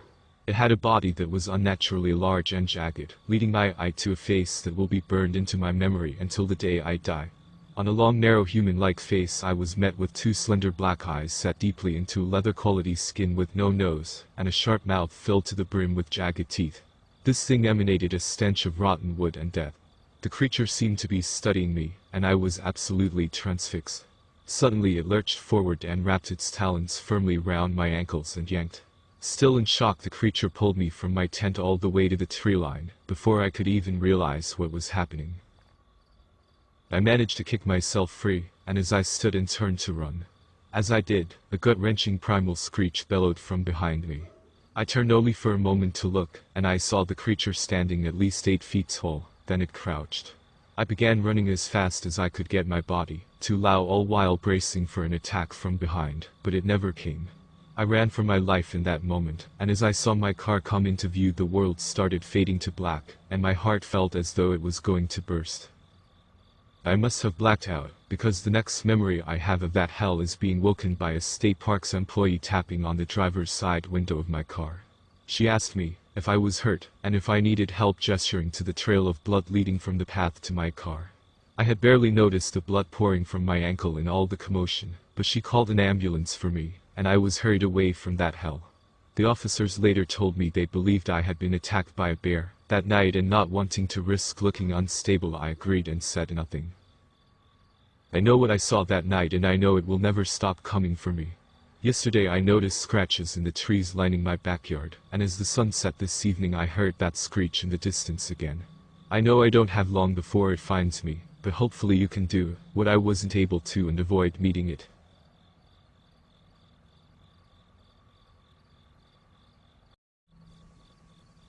The hum of the air whooshing around the car accompanied my bored stares at the hours of towns, farms and coastal highways.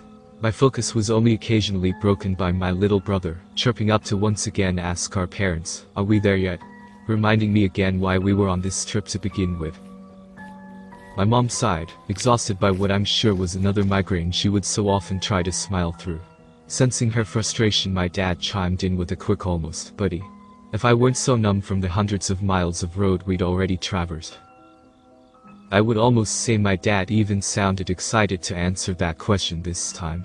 The sun was high in the sky by this point in our journey, and the sound of cicadas flooded my ears as the car rolled to a stop.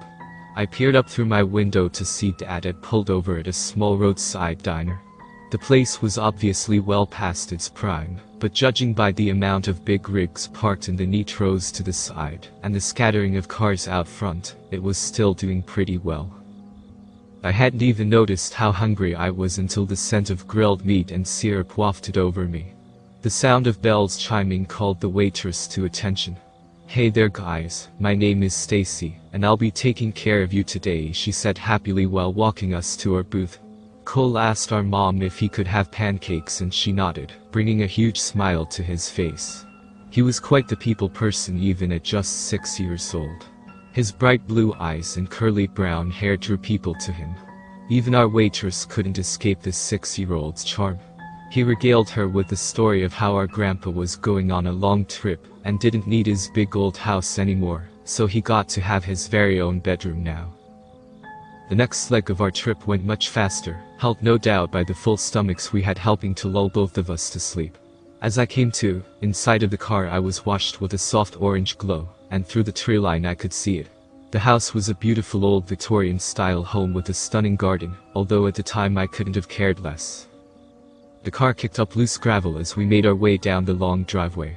Mom mumbled something about how I had been here once before, but I would have been way too young to remember. Dad pulled the car to a stop in front of the old house. Eager to get out and stretch my legs again, I was the first one out of the car. As my family began to unload themselves from the car, I walked toward the old house, hearing Cole call for me in the background. I waited briefly to let him catch up to me, so we could explore the new house together. The structure loomed dominant against the wild gardens and stone path that surrounded it. The two of us made our way laughing and racing to the back garden. The sounds of nature were new to me on this scale, and I found the buzz of the cicadas exhilarating. I even went so far as to tell my brother they were the sound of the sunbeams themselves. Following the stone path lead us to the tree line of the forest. The stone path turned to packed dirt as the cool air from the shady forest floor enveloped us. "Austin, look," Cole called to me, pointing down to an old pocket watch that he had found along the side of the path. He scooped it up quickly and inspected his new treasure to be sure it was to his liking. Mom called for us from the front of the old house and was just as eager to explore the inside as we were the outside of the house. I ran back to the car, where our parents could be found pulling out our bags and setting them on the porch. Dad noticed the watch shimmering in Cole's hand and asked him where he had found it. We answered and Dad shrugged, stating that Grandpa must have dropped it at some point and that Cole could keep it since, like the house, Grandpa didn't really need it anymore. "Why don't the two of you go in and find your rooms?" Mom said, seeming to now share in some of the excitement that I had detected earlier in Dad. Not wanting to get the second choice of rooms, I bolted into the house. Greeting me as I entered was a large dark oak stairway, curving and leading up to the bedrooms. As I ascended the stairs, I couldn't help but to take in how dusty the place was. A thin blue-gray layer seemed to blanket every surface in sight. At the landing along the bottom of the wall was a large ornate iron exchange vent cover billowing cool damp air onto me. I chose the room with the best view of the back garden and woods lining it. From my vantage point I could even see the tips of the other similarly old houses peeking through the forest canopy. That first night in my new room in our new house, surrounded by strange foreign sounds and creaks from the age of the house, left me with little sleep. As days went on and weeks passed, I settled in a bit better. The creaking sounds late in the night still woke me up on occasion though. I also found myself growing frustrated with Cole. My things started going missing and days later would show up somewhere in the garden, where he now spent the bulk of his time. I'm not sure if it was from the isolation from other kids, or just because we finally had room to play for the first time, but Cole began talking to a new imaginary friend. This didn't strike me as anything particularly interesting, as he had had plenty of imaginary friends before, but this was the first one that seemed to stick for more than a day or two. The most interesting thing to me in the house was the large vents and the occasional small door cut into the walls, often leading to small crawl spaces or storage closets throughout the home. I could usually hear Cole talking through them, and although I knew there was no one actually with him, it always unsettled me a little. One evening when I was helping my mom with the monumental task of dusting the home, I noticed small prints in the dust. Curious, I followed the prints, and each time the path would end at one of the vents or one of the little doors. When I showed them to her mom, she seemed displeased, but brushed it off, saying, "I'll have your father pick up some rodent traps." Satisfied with the situation, I continued on with my day as normal. As the last vestiges of light from the setting sun faded from my window, I nestled into my blankets to sink into sleep. The sounds of the world faded, and weightlessness took over me until I was forced awake by the sound of the stairs creaking, followed by the click of what I thought must have been the back door. I stood hastily, rubbing the sleep from my eyes, taking in my surroundings. The familiar sound of walking on the stone pathway drew my attention to the back window. The moon was high in the sky, casting its cool white glow onto the world. As my eyes finally gained focus, I realized I was looking at Cole slowly striding along the path in the direction of the tree line. Unsure of what to do, I ran to her parents' room to wake them up. Clearly annoyed, Dad hurried down the stairs and out the back door to stop Cole, while Mom rushed to throw on her old white bathrobe and followed soon after. Once back inside the house, Cole claimed to have no memory of getting out of bed to begin with. Mom, still sounding a bit worried, stated he must have been sleepwalking. As the two of us were sent back up to our beds, I could hear the loud clicks of the old locks, and Mom scolding Dad for not being sure they were locked before he had come to bed. Over the next few nights following Cole's sleepwalking episode, one felt as though I was always being watched, and that there were always eyes on me, no matter where I went. I also found myself losing things more and more often. This built up to me yelling at Cole for hiding my shoes along the garden path. Storming back to my room, I noticed one of the vent covers had shifted off. While I adjusted it, I had heard a swift scuttle and saw what I could have sworn were little legs jet into Cole's bedroom. I followed into Cole's room to investigate. The room seemed to be completely empty. I noticed, however, that the glass on Cole's window was covered in small marks. Burned out from the evening, I trudged my way back to my bedroom and plopped down. I woke abruptly to the sound of scratching all around me. The sound persisted as shadows shot through the room, zipping across my bedroom walls in the moonlight. My gaze darted to my window, and there, Staring back at me were multiple small glowing eyes that met mine all at once. As quickly as I had been jolted awake, I thought my world go black as I fell to the floor. The following morning I found myself lying on the floor next to my bed. Crawling to my feet, I called for my mom to come to my room, and I told her everything I could remember from the night before. She patted my head and told me it was just a bad dream, and that I was just hearing what was likely a mouse in the walls. That evening as I walked through the garden, I noticed Cole standing where the stone path from our garden met the dirt path leading into the forest. He was holding the pocket watch we had found that first day, and he was murmuring something I couldn't quite understand. I called out to him as I approached, but he didn't seem to notice, staying transfixed on whatever it was he saw in the woods. Shaking him to break the trance he was in seemed to be the only thing that actually worked. The second he came to, his eyes locked onto mine, and with the most frightened look I have ever seen, he said, "I don't want to play with the Nymore." Confused and overwhelmed, I told him we should go inside to play for the rest of the day. He nodded in agreement and took my hand as I guided us back along the path to the back door. I tossed and I turned in my bed, plagued with the nightmares that night and waking violently to the sound of tapping on my window. Turning my gaze quickly there, I saw what looked like 10 sets of glowing little eyes, and before I could make any sense of the situation, I heard the sound of scratching growing and billowing around me. Suddenly I was overcome with a swarm of small shadowy creatures all over me. When I attempted to scream for my parents, I found myself completely paralyzed by fear. I only wish I had known that they weren't there for me, because as soon as they released me and scuttled off in different directions, I ran directly to Cole's room to see if he was okay. To my horror, Cole was gone, nowhere to be found. I shot off to the ground floor of the house, jumping out the back door calling for Cole. But I couldn't see him. The sound of me must have woken my parents, because I saw lights coming on in the house, and heard my parents come running outside to meet me. The next few months were dim, and plagued with a huge sense of loss from both of our parents. As soon as I graduated, I left that place behind me, hoping to forget everything it had taken from me. Both of my parents are gone now. I only made my way back to this place because I am the last one left, and someone has to clean the place up to sell it. My parents never changed my brother's old room after that night he went missing. As I stood in there, I could almost for a moment hear him asking my mom if he could have pancakes. Clinging to that memory, I let out a sigh. "I miss you, Cole," I whispered. No sooner than having whispered those words did I hear the sound of scratching coming from the old ornate vent cover on the landing outside his door. As I shot my eyes down to inspect it, I saw the glimmer of an old pocket watch laying in front of it. I have since sold the house, and I made sure that I sold it to a family without children. If you find yourself moving to an old Victorian home nestled in the woods, please don't make the same mistake we did. Check your vents. More than anything in the world, I love my dad. He's a big man, weighing in at 300 pounds, and where he lacked hair on his head, he made up for it with his big bushy mustache. He was a picture of a polished dad, loud, proud, and very hardworking. My father worked his fingers to the bone in a mechanic shop for 20 years, and saved every penny until he could fulfill his dream. In 2008, my pa, Glenn Lewandowski, opened Amelia's Eats. Guess who's Amelia? It was a massive restaurant that was hard to fill up, and even harder to maintain, but always made enough to stay afloat and have just enough profit to keep the lights on. In 2016, my daddy left us. 56 years of hard work, no play, and pushing himself too hard took a toll. My dad left me Amelia's Eats, and I had the choice to sell or maintain it.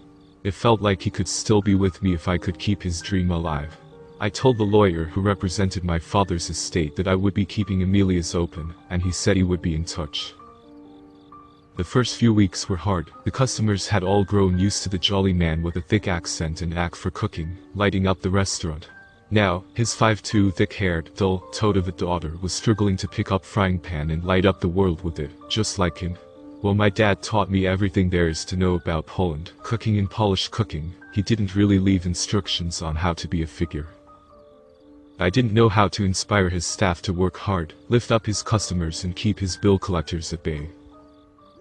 1 month in, a box came from my dad. Inside was his chef code, a manila envelope, and a binder full of financial records. After about an hour of crying into his code and asking the universe why he had to go, I finally opened the binder. I found out that Amelia's was a bridal shop before it was a restaurant, and that's why it was so big. I also found a lot of old invoices and paperwork detailing 8 years of expenses. I then opened the envelope to find a letter from my father. It read, "My darling Amelia. You're the apple of my eye, and the moon in my sky. Never has there been a man more proud of his daughter. When you receive this letter, I will be gone from this world. Amelia, through you, I will never truly be gone. I am always in your heart, guiding you towards what is right. I have left you with your namesake. I hope you love it, and it may become your dream like it was mine. Should you keep her, there is one thing you should know. Every night at midnight, the store must be done with dinner service completely and ready to be closed. The staff must be ready to leave at midnight, no matter what, no exceptions. Right before you leave, you must prepare a plate of your most popular polished dish, and take it down to the basement. Leave the plate in the center of the basement, then turn around and leave. Leave all the lights on, and you must never look back. I hope you do what makes you happy, my darling Amelia. Love, Papa." I thought the letter was a little odd, but I chalked it up to my dad taking an astray and keeping it in the basement of Amelia's. After an emotional night, I went to work the next day. My father had a right-hand man who helped him run his restaurant, an old buddy from the auto plant. His name was Sergio, another Polish immigrant. He was around my dad's age and really rocking the grumpy old man attitude. It didn't really matter though. Sergio came to work on time every day and worked hard.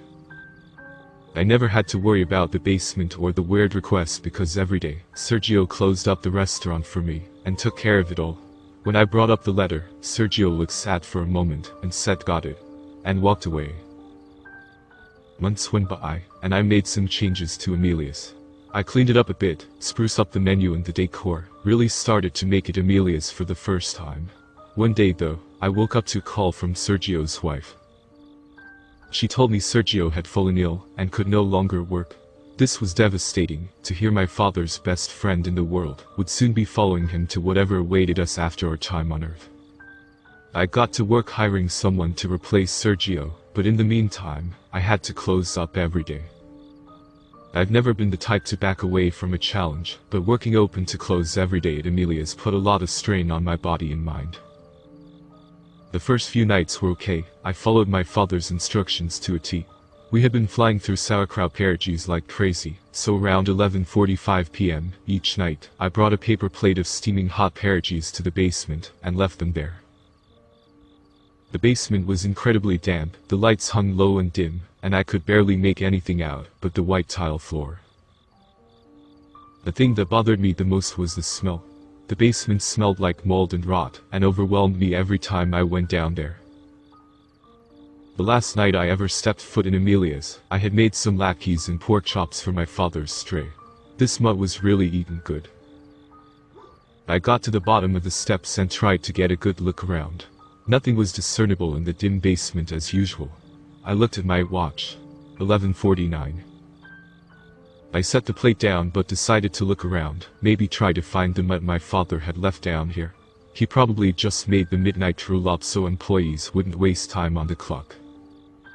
At first, all I found were a bunch of scattered trash. Discarded fabric rolls, rusty shears, paper plates with animal waste, and many more mildly disturbing things. I looked at my clock. The minutes had ticked away into the effigy of normal basement, and slithered away. It was now 11:59. My father's warning reached out of my mind, and painted my face to a mask of panic. Something guttural shifted in me. Some deep human instinct that takes over when your car is hydroplaning, and you know it was because you were going too fast, and all you can think is I really messed up. 12 a.m., midnight. The air shifted in the basement, the mildewing stale air had a breeze. The coppery tone took the room hostage, and demanded you observe it. What was that? I thought to myself. I was standing just under a light, 15 feet away from this staircase. I froze in horror as I heard another noise. I wasn't feeling fear. I was deer. I was a rabbit in the trap of a wolf that was licking its lips and circling around. I was a fable, a cautionary story for little immigrant girls to listen to from their papas. I was going to die. No, that's silly. I told myself I was being irrational and needed to get it together before I got myself hurt. It was just a mutt, just a stupid mutt. How can a mutt make such an intimidating, metallic noise? It sounded like a rusty chain dragging on the concrete. My legs started to move and all of a sudden I was running toward the staircase. Whatever it was gaining on me, and fast. I leaped to the last step and heard a huge, and the sound of something hitting the ground. I dared to look and saw an emaciated figure on its hands and knees. That's right, hands. It looked like a woman in a wedding dress, with oily black hair, a cracked obsidian hole for her mouth oozing a sickly yellow pus, and 2 empty sockets for her eyes. She looked like a person who had been wrung out and left to dry. She had a rusty chain around her neck, and bloody cuts around her neck from where she had tried to claw it off. Years later, I went to Sergio's wife's funeral. I encountered their son, Justin. Justin told me he worked with my dad and Sergio at Amelia's for a summer. One night, my dad's car had broken down. He waited for the restaurant to close, and Sergio gave him a ride home. On the ride, they got to talking. Justin said they were going on about how my dad got the restaurant for so cheap because it used to be a bridal shop. He said that the owner had been kidnapping young brides and chaining them up in the basement, forcing his twisted fantasies on them every night. I don't know what that was in the basement. All I know is that I go my Amy now, and I'm doing my best to forget what I saw in the basement.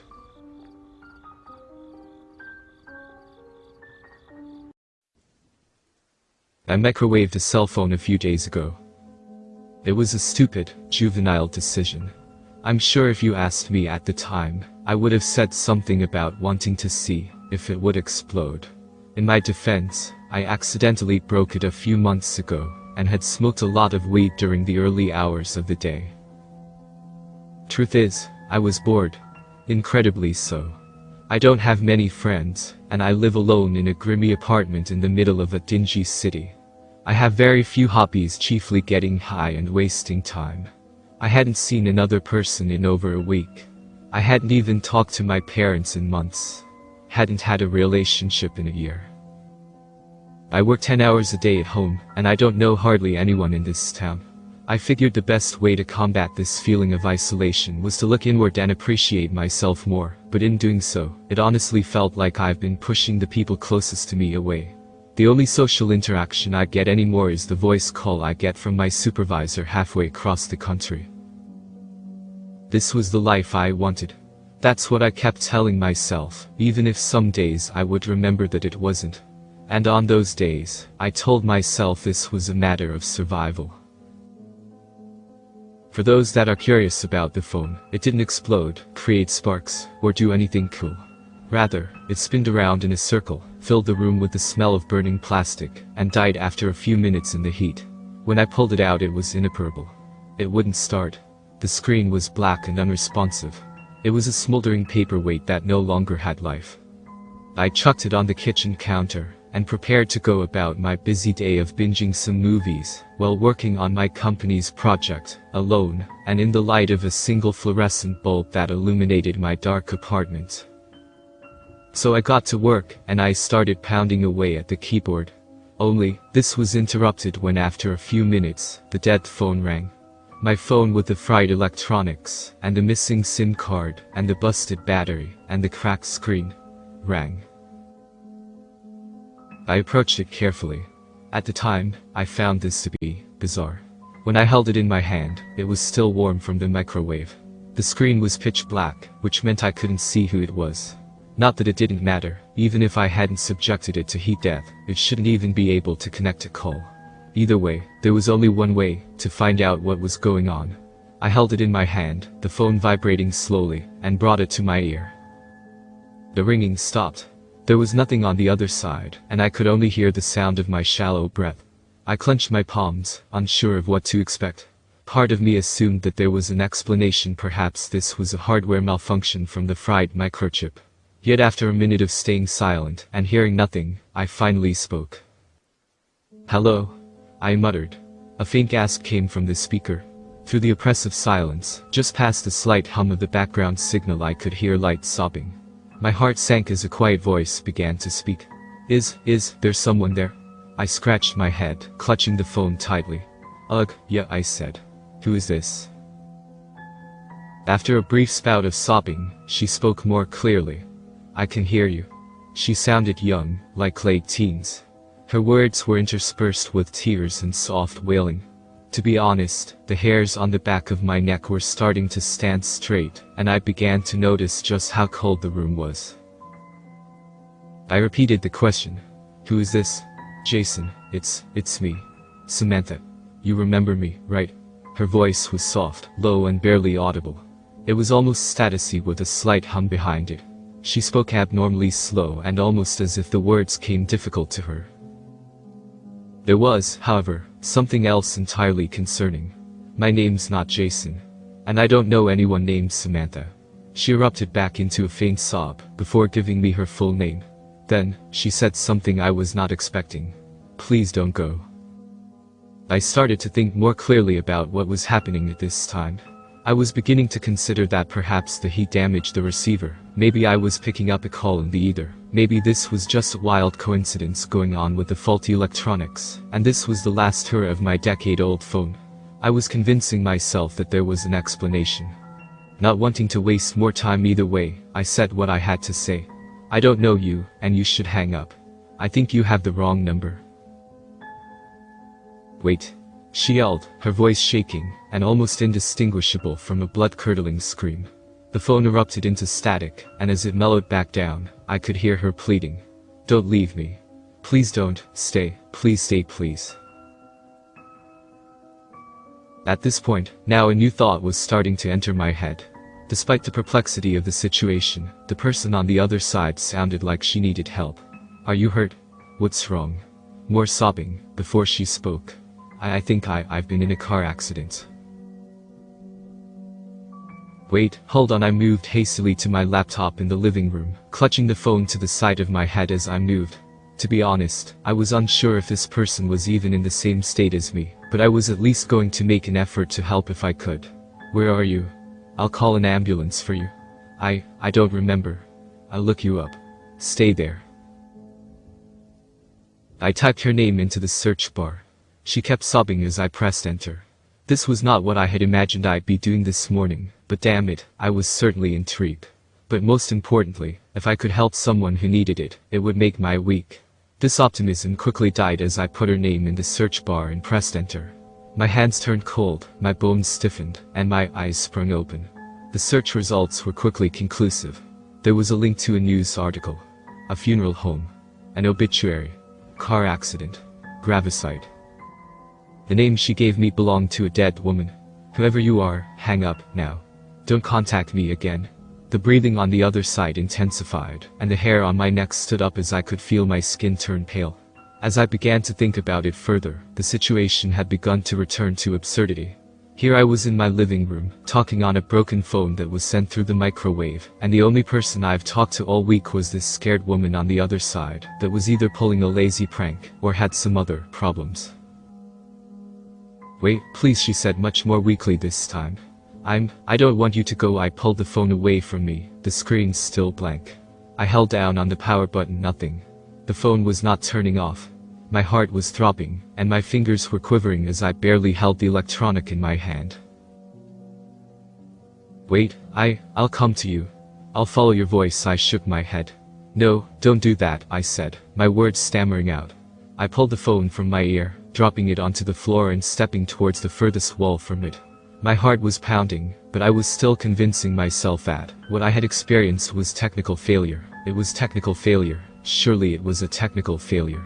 The voice on the other side died down, and the room returned to silence. Then, the phone rang. I did not answer it, or step near it. Yet, after seconds of ringing, a voice could be heard yelling from the other side. Harupu. Drekamazinka.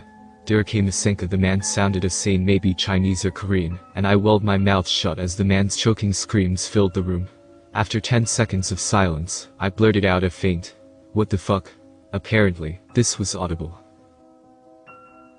The man's voice erupted as he began to yell, his words interrupted by deep breaths of air that seemed impeded by something, as if there was something around his neck.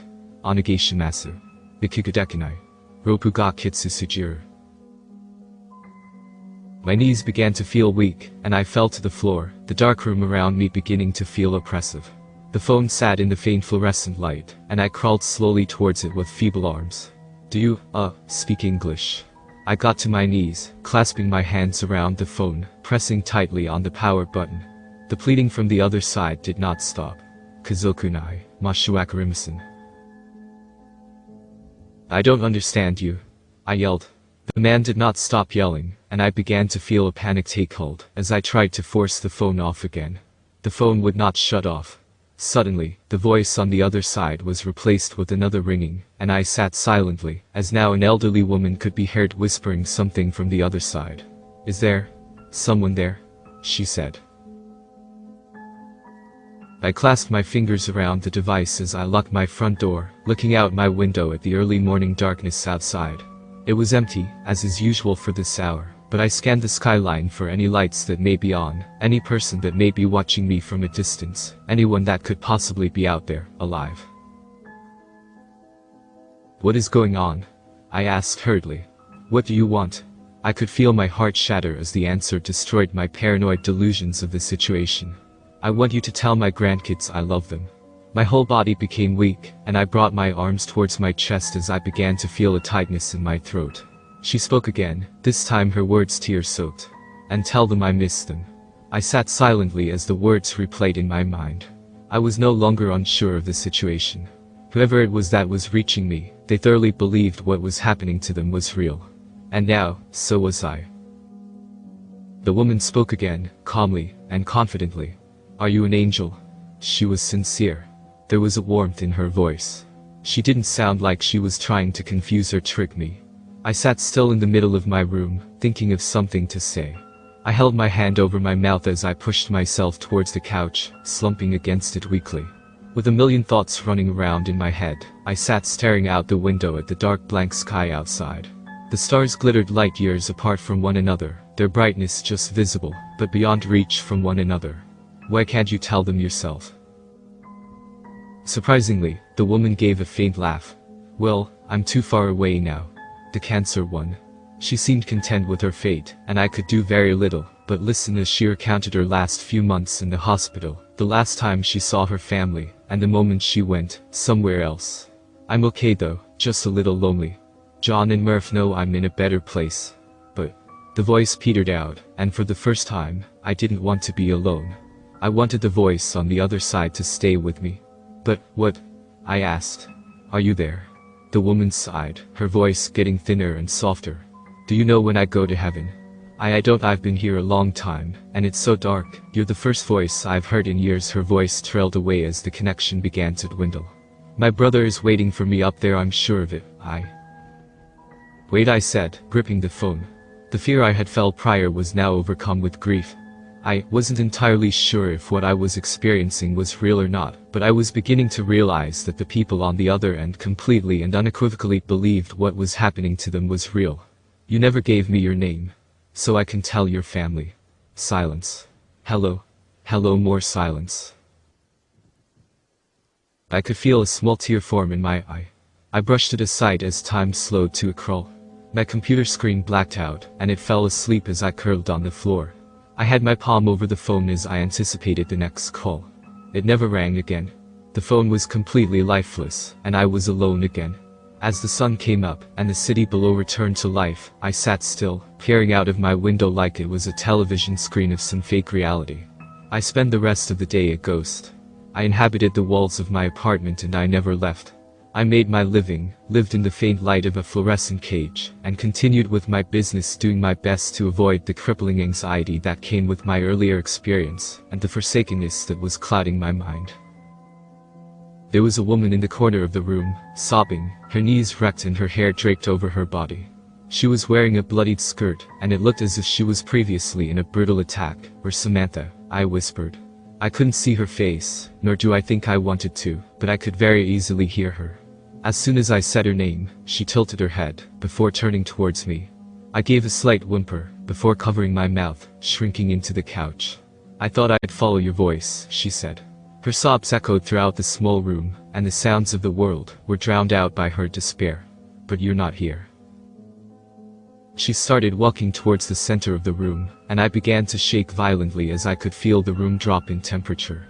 My heart was erupting from its cage, and I placed my covers over my eyes as I pinched them tight. I expected her to attack me, maybe even kill me. I didn't know how I'd be able to fight back. I wasn't religious, so I didn't have that going for me. The most I could do is shrivel up and pray. She stopped walking. I peered with one eye over the cover. The figure was standing a mere foot away, but she wasn't looking at me. No, she wasn't looking at anything in particular. Her face was scanning the room, and she was wandering around, looking for something, or someone. I kept my eye trained on her as she turned towards the door, her sobs filling the room. Then, without prompt, she spoke again. "I thought you'd be here," she said. "I'm scared." That's when I understood. Everything was beginning to make sense.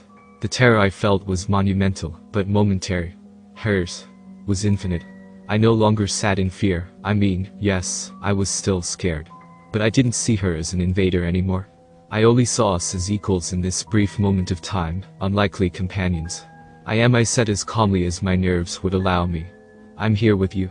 Her chin moved up, and I could see her pale skin and dry, dark eyes as for only a split second, a look of comfort washed over her bleak face as she turned to me. Yet, her gaze was past me, as if she was only following the voice. As I sat up straighter, she didn't change her look, only continuing to stare dead straight. She couldn't see me. "I don't want to be alone anymore," she said, tears draining down her face. "Please, stay." I hesitated, the cold air between us no longer piercing. I said the only thing I felt I could, the only thing I felt could help her in any way. I was not afraid of her. "I'll always be here," I said. The apparition gave a faint smile as the shadows around her swallowed her. "Thank you," I said, and in a moment I was alone in my apartment again. There was nobody but me, and the darkness, and the looming threat of the afterlife. As soon as she was gone, I bawled. I have no shame in admitting it. I cried for her, cried for myself, for the woman whose name will be lost in eternity. I was done living this life just to face an infinitum of separation. I couldn't help Samantha, but I wanted to. She depended on me, and I could not do more. Now, she is likely to never be heard from, or seen again, but she will live on, wondering if the world forgot about her. Maybe though, I could still help myself. However it happened, for what technical reason may abound, or for what divine intervention allowed it, I had talked to the other side. And it sounded no different than the life I had planted for myself. The afterlife was sealed in permanence. My current life wasn't, yet. All this time, I wanted to hide in the shadows, while the world ticked along. I wanted to try, and find comfort in the nest of loneliness I had fabricated. Most importantly, I wanted to find peace in the only way I thought possible, a life of solitude. But I was not at peace. Not yet. I woke up with tear-stained eyes in the morning, and immediately called my family. I told them I missed them, that I loved them. I promised I was moving back at the end of the month, that I would quit my soul-sucking job. I messaged my old friends from back home, promising them that I would get with them again. The knowledge I have now of the afterlife, it will always haunt me like a specter, that lingers behind your shoulder. This infinite loneliness, it terrifies me, and I try my best, not to think about it. I doubt I'll ever be the same again, because of my encounter. I can only hope that I will one day be lucky enough to hear a faint voice in the endlessness that would bring even a minute of comfort to me. After I submit this, I will be microwaving my phone again. I hope that it works. I hope that when I set it on the counter, it'll ring once more and that a voice will be heard on the other side. I hope I can give someone another chance of being remembered, another spirit a chance to share its voice. A voice that needs to hear mine.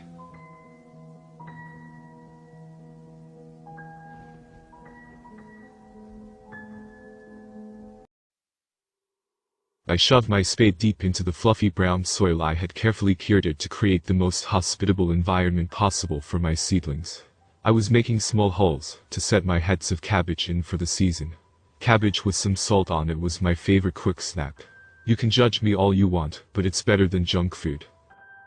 The morning was cool, but the sun was bright and the sounds of nature swirled around me. I plopped the last seedling into its row and pulled myself to my feet. I brushed the earth from my hands and from my now slightly damp knees, and made my way inside.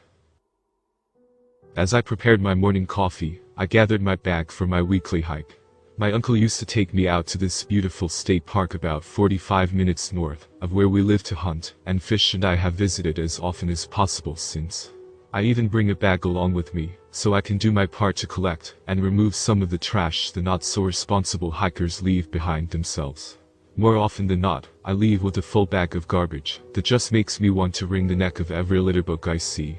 At least someone is looking out for nature, and I'm proud to be the one to do it.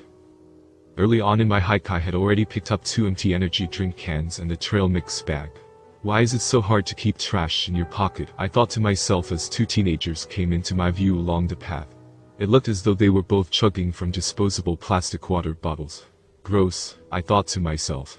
As I passed them, I was sure to wave in a polite way to them, and I said the signature phrase, "Be sure to only leave footprints." They laughed at me and mumbled sure. I continued to enjoy the path, and pick up trash when I found it. Birds sang high in the trees above me as I took in the calming scent of the woods around me. My peace was disturbed by the sound of plastic crunching and giggling as it was tossed into the forest. My face grew hot and anger flooded my body. Little litter bugs laughing at lazy behaviors that do nothing but harm the world we all have to call home. Oh, how I hate people who can't respect nature. Days had passed, and I shook the powder pack to be sure all the chunks were broken up before I poured it into my watering can. Soft water droplets packed with organic nutrients that would help my heads grow big and strong bounced off of them before being pulled into the ground.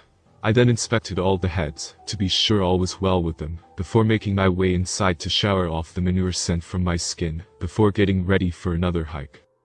I bound my way out to my car with the same vigor and excitement I had every time I go hiking.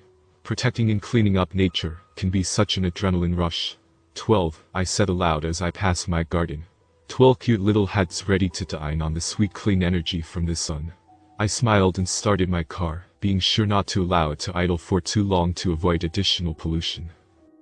My car door had barely slammed behind me when I saw the day's first piece of trash sitting amongst the cattails lining the lake. I stumbled my way down to collect it, being careful not to roll an ankle on the steep slope. Annoyed at the lack of respect people have for the wonder that is Mother Earth, I took a deep slow breath.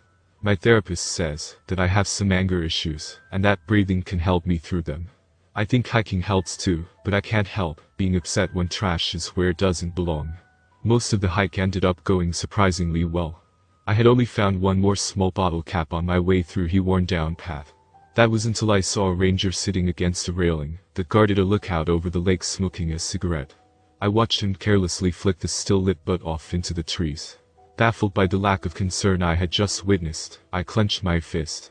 I felt my face glowing red with anger and stated, "That's a wildfire hazard," to which he responded, "I'll handle park safety, lady. Someone has to be the one to look out for the earth." We had a sudden cold snap, so I had to miss a week of hiking. I also had to be sure to protect my heads from the possibility of frost. Being the resourceful person I am, I grabbed my bed sheets and covered the heads to keep their delicate exteriors safe from the elements. Once the sun had came back to us, I felt good about removing the sheets so my babies could soak up some much-needed sun. I applied another thin layer of fertilizer and gently patted it down. Bounding back to my feet, I grabbed my rag and cleaned the dirt from my palm. I practically threw myself out of my car and onto the start of the trail when I arrived.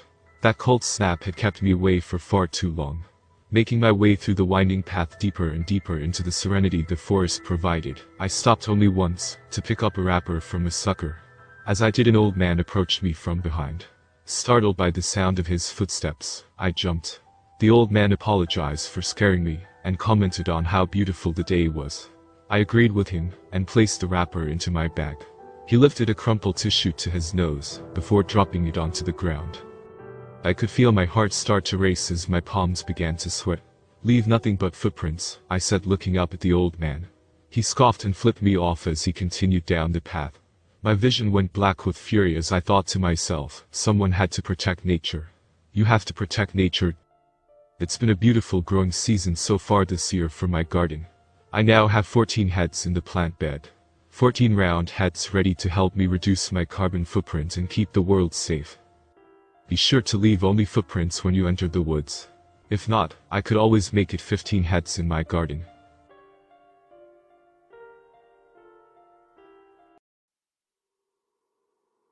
I used to be a normal person. I just want to get that out clear first of all. Yeah, I had a few strange hobbies, but when this all started out I was just like your average Joe. One of my strange hobbies was browsing the deep web. It was mostly out of curiosity, let me assure you. I wasn't involved in anything shady and also made sure to take adequate precautions.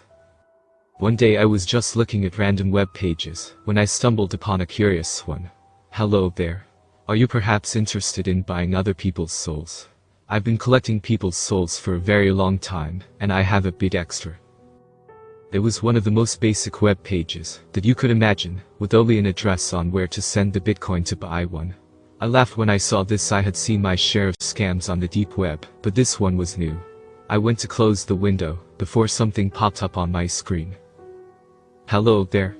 I see you're browsing my site. My heart nearly froze as I saw it was a chat box.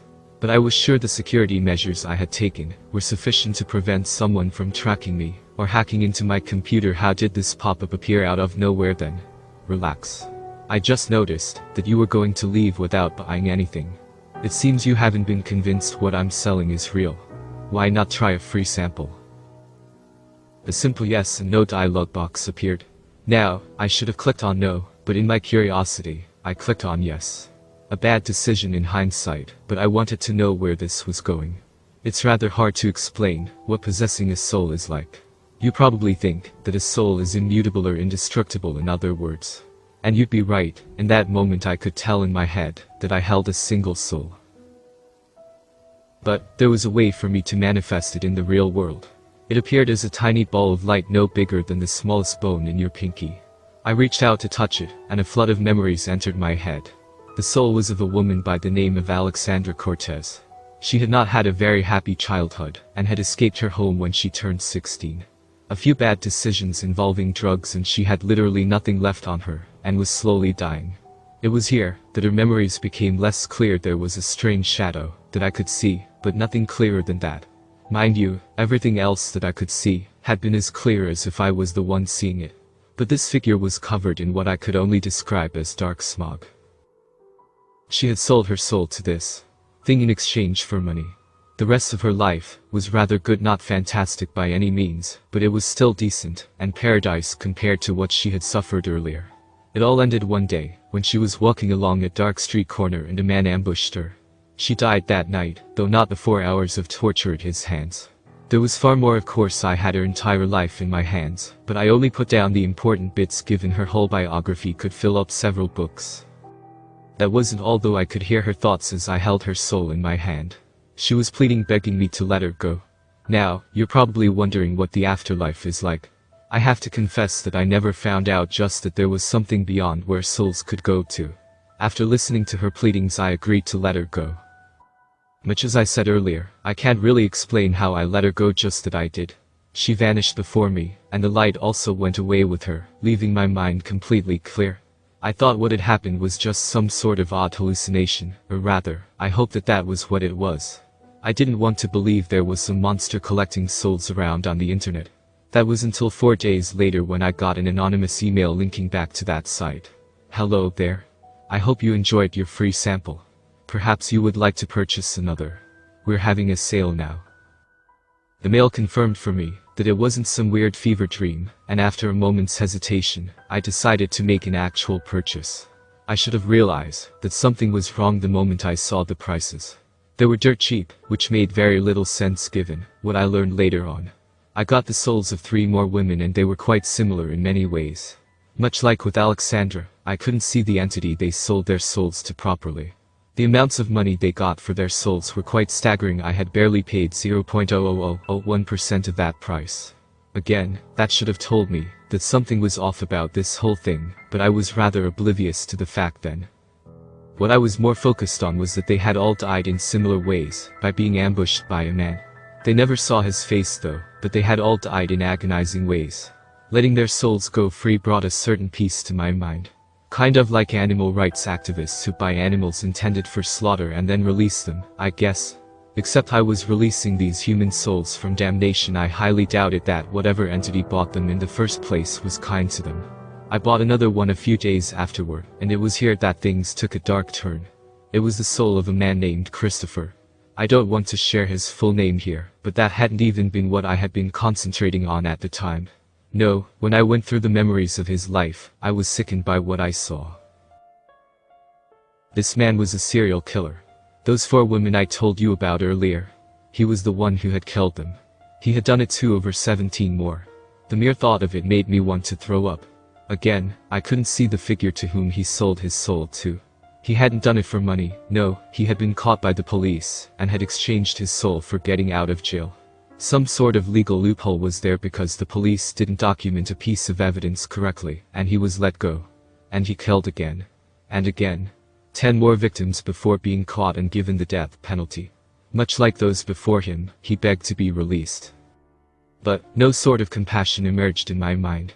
I was sickened by what he had done and appalled that he had suffered so little compared to his victims. In my rage, I took hold of his soul and wondered what I could do with it. I could now hear him pleading again in my mind, but I ignored that and lit the stove. I then dropped a small ball of light onto the flame. Oh, he definitely felt that. He couldn't die, but he could feel the flame consume him. I could hear his screams, and though at first I was disgusted with myself, I learned to live with it. This man had no regrets or remorse for what he had done aside from the fact that he was dead. It became a daily routine for me. I would try to find new ways to torment him. I would stick him in my freezer. I would stab his soul with a knife. I even thought about buying acid from somewhere to dip him in, but that would have raised too many questions. I never really considered myself to be a vindictive person. I think it was because I had been so close to some of his victims, and had felt all they felt when they died, that I did what I did. Eventually, I got tired of this after a few weeks and let him go, but in case you're worried, I assure you he suffered 10 times worse than what he had dealt out. I then bought another soul a couple of weeks later. This one belonged to a woman who had killed 3 of her own children. My heart was hardened from before and I went about my way making sure she got what she deserved. It continued like that. Nearly every soul that I bought was some sort of horrible criminal. I didn't get any innocents to release like I did earlier. Soon, my apartment had over 2 dozen of them. I spent nearly every free waking hour tormenting them as much as I could. It was more addicting than anything I had ever tried before. Eventually, I ran into a small roadblock, though the prices for the souls increased exponentially. I should add they were worth right about how much they should have been. I had already released a good number and was quite frustrated that I couldn't get my hands on some more. I got an email a few days after that. Hey there champ. Seems that you're a bit short on cash lately, but since you've been such a great customer, I was thinking that you could have a few of them for free. With a few strings attached, of course. I barely even read the conditions as I agreed to it. That was just how much I was hooked. Now, I have over 100 souls. I spend all of my time dealing with them. It's strange, but I don't think I've eaten something in the past few months. I haven't even gone to work, and I thought they'd kick me out of my apartment for non-payment of rent one day, but they haven't. I have noticed a few changes when it comes to my body as well. There are 2 small bumps on the top of my head that won't go away. I've been meaning to go to a doctor, but haven't found the time. My skin has turned a different color as well, and I feel something growing out of my back. But really, I can't be bothered with all of that. A new shipment of souls has come from the website, and I need to get to work on them.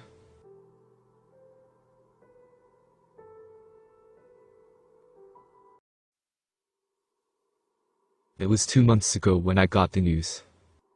The moment I saw the caller ID, my skin turned cold and my bones became weak. Lakewood Medical Center emergency room. I left the warehouse and headed straight there, wasting no time. She was still alive when I got the call, but just barely. Didn't matter. She passed before I made it to the front door. It was 2 months ago that my wife, Amber, died. She was 6 months pregnant with our Rose. We were expecting an angel, a light to bring to our everyday lives. We moved into the area for our child, both deciding where we wanted to start our lives as a family. She wanted a blue house, I wanted something by the mountains. We picked a perfect combination of the two. I collapsed on the ground when I heard what had happened. The doctor assured me her death was quick and painless, and that they had done everything to save her and our child. The other driver died in the collision as well, and it was immediately obvious that it was the act of a drunk driver.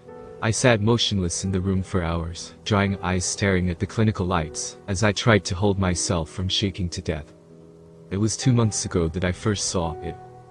As bright as the patient room was, there was a thin growth of shadows starting along the side of the otherwise pristine walls, small filaments creeping along the interior in a twisted but intelligent manner. It looked like a growth of mold, something a tad unnatural, but I really wasn't in the mindset to question anything. With tear-soaked eyes, I watched it slowly grow, but convinced myself it was a grief-driven hallucination. And if it wasn't, well, I didn't really give a fuck. The weeks following have been cold, forgettable, quick. I barely remember the funeral. My eulogy was short. I couldn't say many words without breaking apart. Her family kept to themselves and I was left to burden my own sorrow. I left the funeral home having provided only one real message. I loved her. Everywhere I went, every room I entered, it was there. A spindly shadowy shoot climbing up along the walls, sometimes hidden under a table or behind curtains. There was only one constant. It was growing, albeit very slowly. I didn't give it any attention. It didn't deserve my recognition, not when my entire world had been so effortlessly ripped from me. Weeks passed. I lost my job. The house became my prison.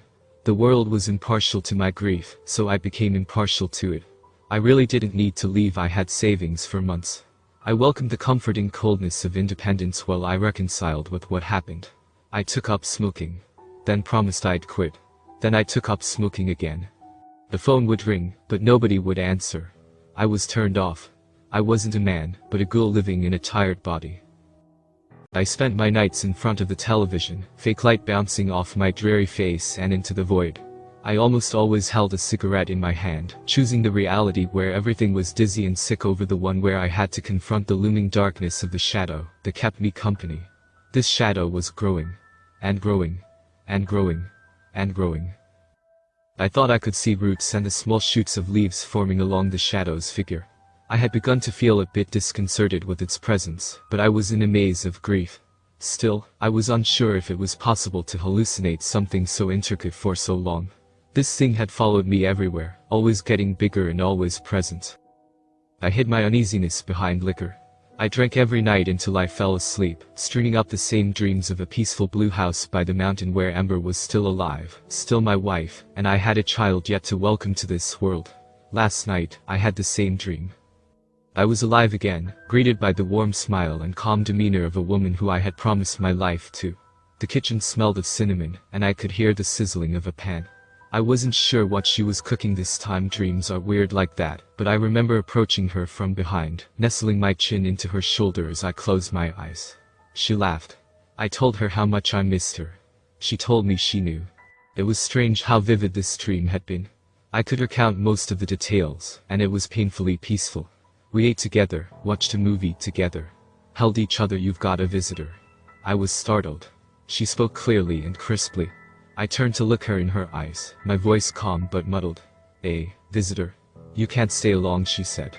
"You've got something to tend to." I laughed, shaking my head. "I'm staying here as long as I can. I'm serious." I tilted my head, now a wave of bewilderment washing over me. Who would visit me now? She didn't answer, instead smiling faintly and saying a meager few words. "Be safe."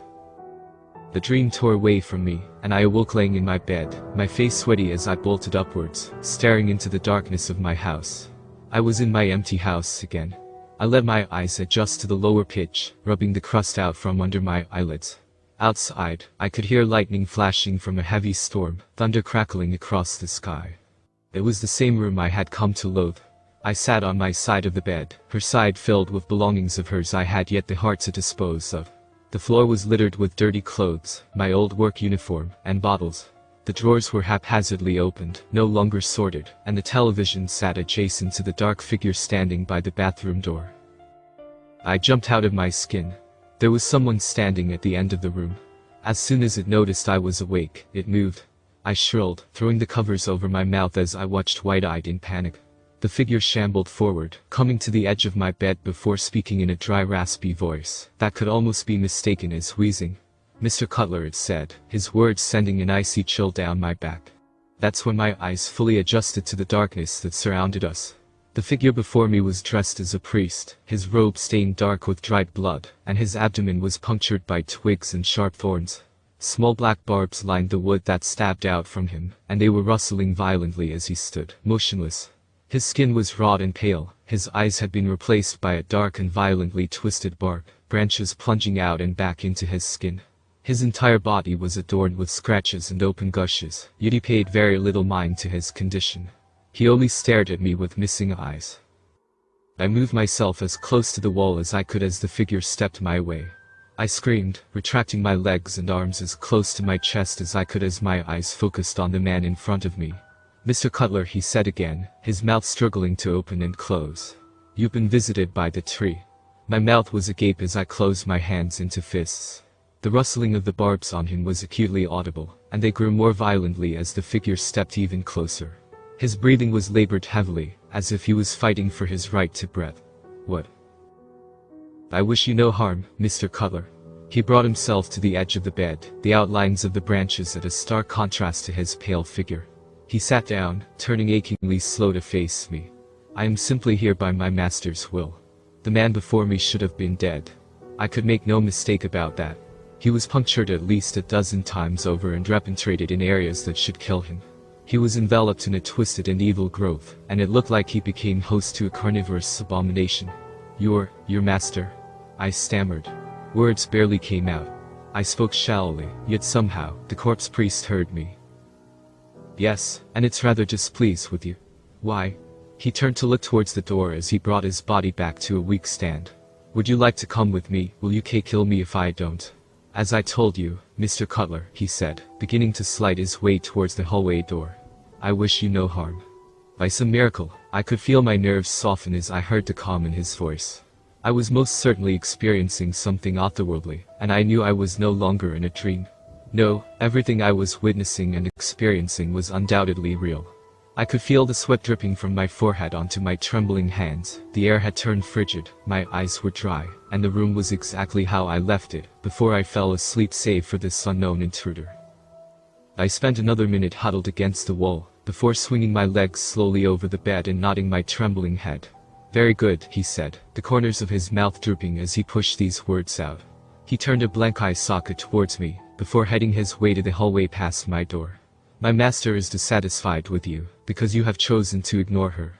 "I've been ignoring a lot of people," I said. We started towards the door. I walked a good distance behind the shambling man that now guided us into the dark. "Have you noticed the shadows creeping up your wall? Notice how it follows you wherever you go?" I nodded, staying silent. "Then you've already met my master. At least, you've had a brief introduction." We passed the nursery at this point, my heart pounding as I clenched my hands. I stopped in the middle of the hallway, grief filling me again as I glanced at the nursery door. I hadn't opened it in months, and have tried to ignore its presence since the accident. I knew what was inside, an empty crib and boxes full of clothes we had bought for Rose. The figure turned to face me, and spoke. "It's beautiful, isn't it?" I shook my head no. That's not real, is it? It's more real than you or I. We merely live in its shadow." He winced in pain, a pool of blood showing up in the center of his robe before a small shoot poked through, then stopped. I let out a yelp, when the shoot turned towards me, the shape of the twig resembling that of a tooth. He clenched his chest, gathered himself, then started speaking again. "Would you like to meet her formally?" "I think I'm going to pass on your offer," I said, my voice stumbling as he walked down to the kitchen, and towards the abomination. "Please, Mr. Cutler, I assure you, that it is as harmless as I. It just wants to open your eyes to the true form, and have you join its servitude. This isn't a process that is negotiable." His voice rose louder now than before, and he spoke with an intent I had yet heard from him. "That's precisely why it sent me here." He motioned for me to join him at the edge of the tree. I gripped the railing of the stairs, my knees wobbling as my eyes scanned the scene before me. I descended and warily made my way to the priest, grabbing a steak knife on a nearby counter just to be safe. "Reach out your hand and touch it," he said. This close to the tree, I could see my breath as I shivered and shook violently. I looked at the bloody protrusions coming from the man's body. "Are you sure it's peaceful?" The priest looked back with empty sockets, nodding his head. The barbs on the tree violently shook, and the flowers that dotted the wood were opening and closing, turning slightly as if to follow my hand as I slowly reached out. If I knew any better, I'd say it looked as if the plant was salivating. I don't think Ave shot out of the dark, quickly twisting its way around my arm. I hollered as I could feel barbs penetrate my skin, the vine squeezing as I viciously pulled away with all the strength I had. The priest spectated in moderate interest as the tree began to pull me towards it, flowers opening up and revealing hundreds of teeth. I screamed louder than I ever have, my free hand gripping the steak knife, intense pain flaring up my arm. I swung the knife to the vine, cutting until the tree pulled back, releasing me. I stumbled backwards into the table, knocking over a chair as I landed on the floor. I scurried to the edge of the furthest wall, my breathing wild as blood spurted from the new holes along my arm. I gripped my hand, clenching my teeth as I watched my arm turn red. What the fuck was that? I screamed between panicked breaths. You said it was harmless. It is a new experience you haven't yet had the pleasure of facing, he said. The first time is always the roughest. I watched him as he outstretched his hand to the tree, a small vine slithering from its bark and up his arm before burrowing under his skin. He pulled his arm back, a feeling of intense pain splashing on his face before he returned to normalcy. I want you and your stupid plan to leave, I said. We won't be doing that. You are filled with so much grief. So much pain. We shouldn't let that go to waste. I'm calling the authorities then, I said, stammering up, still gripping the steak knife. I hadn't really considered that even if I did, there wouldn't have been anything they could do. You can call the police, and you can run. But it is futile. The tree is only visible to those it seeks, and it seeks only you. It lives under you and I, and has forever. Under every person who has ever lived or ever will, the tree waits dormant. Most are not lucky enough to warrant a visit. It is selective. But it can never be outran. So please, Mr. Cutler, let's stop wasting time, he cried out as the branches under his skin twisted, forming new holes in his torso, and contorting his limbs. Then, he let out a blood-curdling scream as the tree racked his body, bringing him to the ground, spinning and rolling before he regained control. Moments passed and he slowly stood back upright as if nothing had happened, his body now covered in disgusting growths. I want you and your stupid plan to leave, I said. We won't be doing that. You are filled with so much grief. So much pain. We shouldn't let that go to waste. I'm calling the authorities then, I said, stammering up, still gripping the steak knife. I hadn't really considered that even if I did, there wouldn't have been anything they could do. You can call the police, and you can run. But it is futile. The tree is only visible to those it seeks, and it seeks only you. It lives under you and I, and has forever. Under every person who has ever lived or ever will, the tree waits dormant. Most are not lucky enough to warrant a visit. It is selective. But it can never be outran. So please, Mr. Cutler, let's stop wasting time, he cried out as the branches under his skin twisted, forming new holes in his torso, and contorting his limbs. Then, he let out a blood-curdling scream as the tree racked his body, bringing him to the ground, spinning and rolling before he regained control. Moments passed and he slowly stood back upright as if nothing had happened, his body now covered in disgusting growths.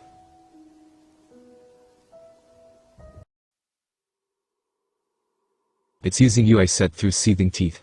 You're letting it, and it's eating you alive. That is such a primitive way of looking at it.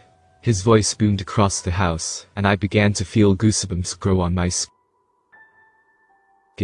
The pain in my arm flared, and the tree began to creep further along the walls of the kitchen, branches extending over the back door. I turned to where the front of the house was, small twigs now blocking the exit.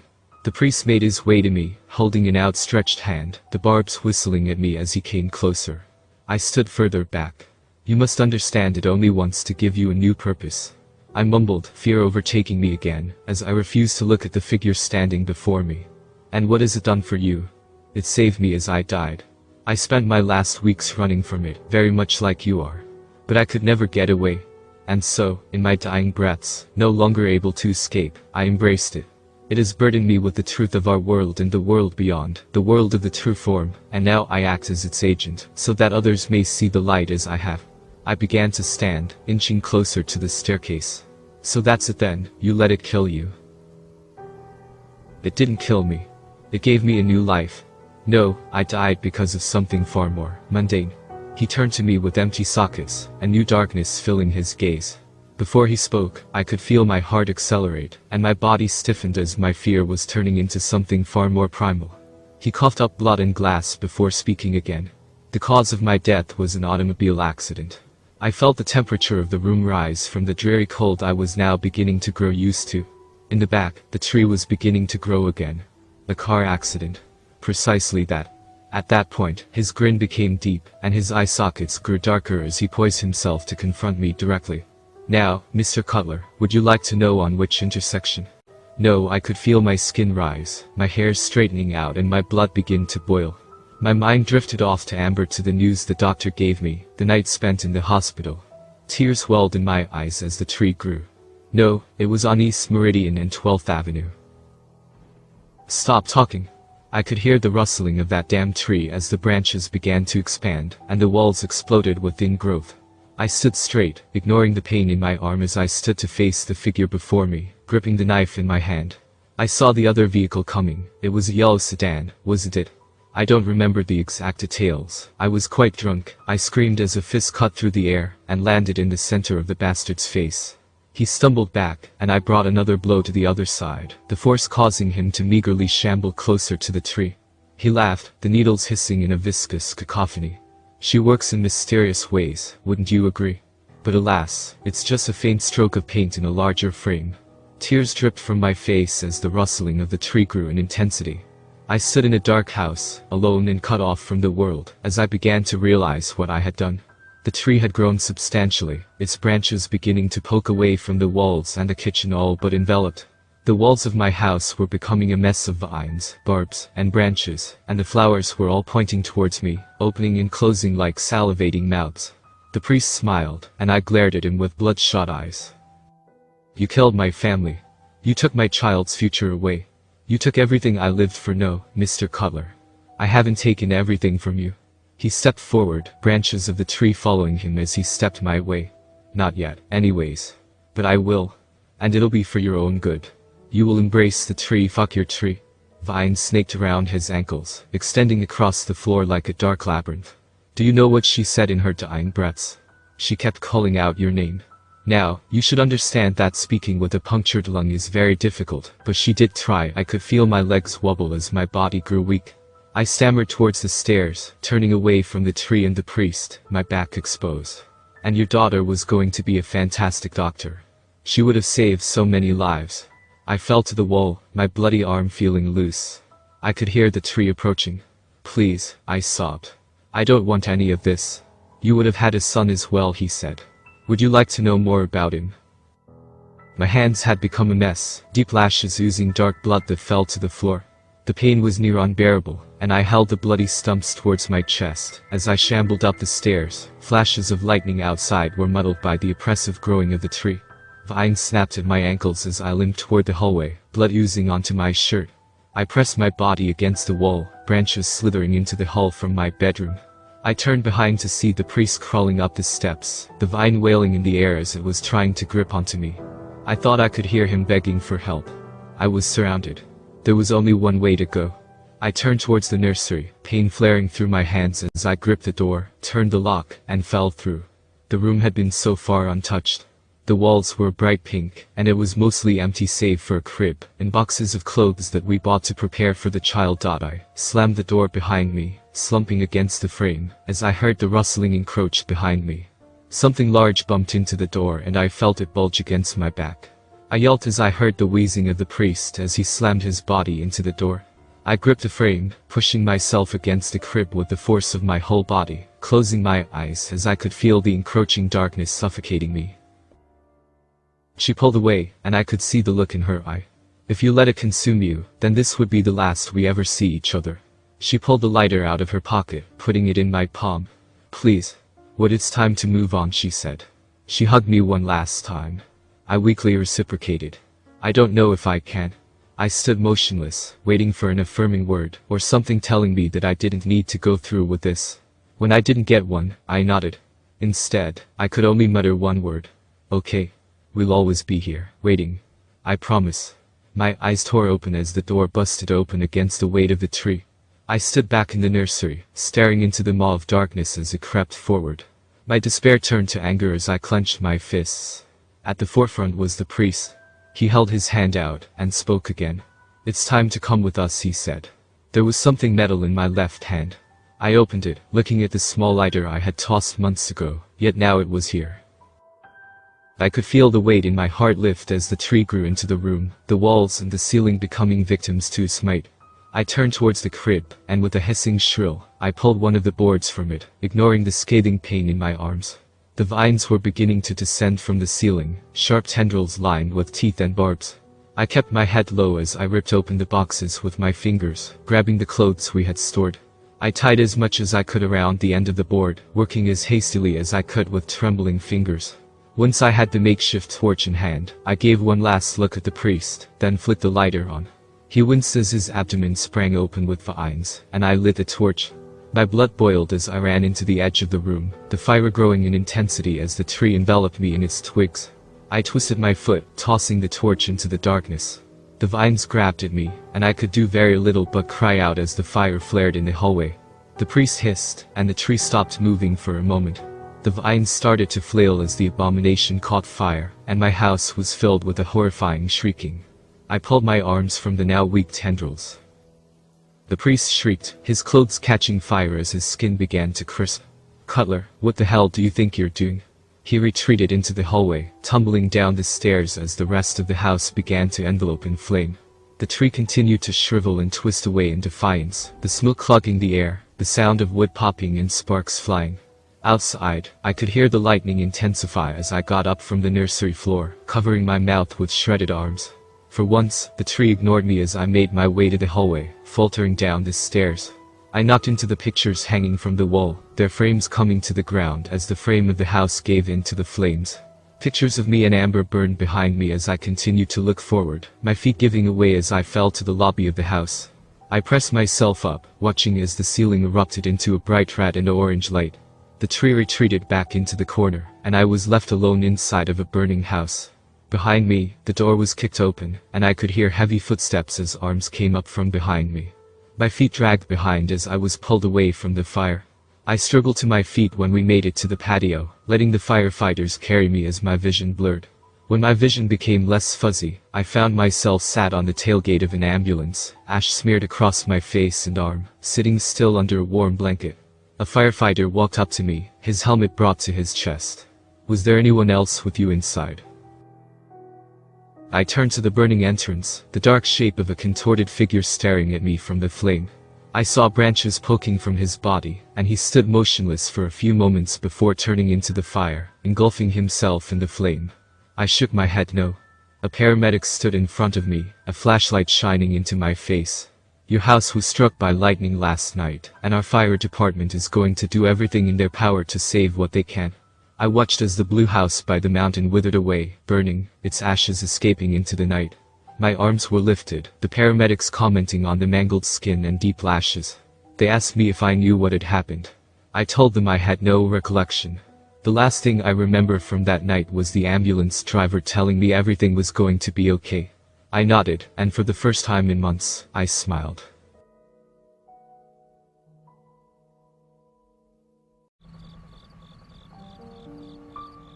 What do you do when there is nothing else left?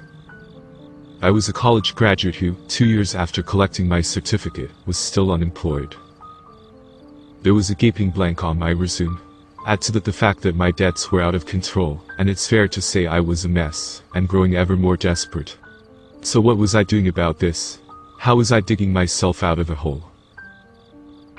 I was staying up all night trolling through the internet. Is there a point at which the internet does end and sanity begins? I neither knew nor cared. I watched thousands of clips, read conspiracy theories and news reports until they blurred into one stream of hyperbole. I slept fitfully during the day, and went back online the minute I woke up. I would surf, even though I needed to go to the bathroom, until it hurt. I forgot to eat or drink, and soon I had a permanent background headache. Like a lot of addicts, it was not long before I moved on to the harder stuff, the deep web. I was sickened by a lot of what I saw, but still immersed myself more and more. When I stumbled across the site that changed my life, it looked fairly innocuous at first. There was a simple hero image of the outline of a human body, and a drop-down menu in the top right-hand side accessed via 3 short lines. For other people it's one more bet, one more drink. I clicked on one more link. I was surprised to see only 2 options, buyer and seller. I wasn't going to be buying anything real soon, so I followed the Warren Marks seller. This sub-menu left me open-mouthed. It listed items that could be sold and gave the price the seller would receive. All I needed to do was add details for my preferred way to receive payment, then tick the box next to the item. The first item on the list was likeness. For the price shown, I could pay the 2 months I was overdue on my rent, and buy wine and pizza every night for a week with what was left over. Now I was not sure what was meant by likeness. Other items that I could sell via the website were more straightforward. Things like my social security number, my date of birth, even my name.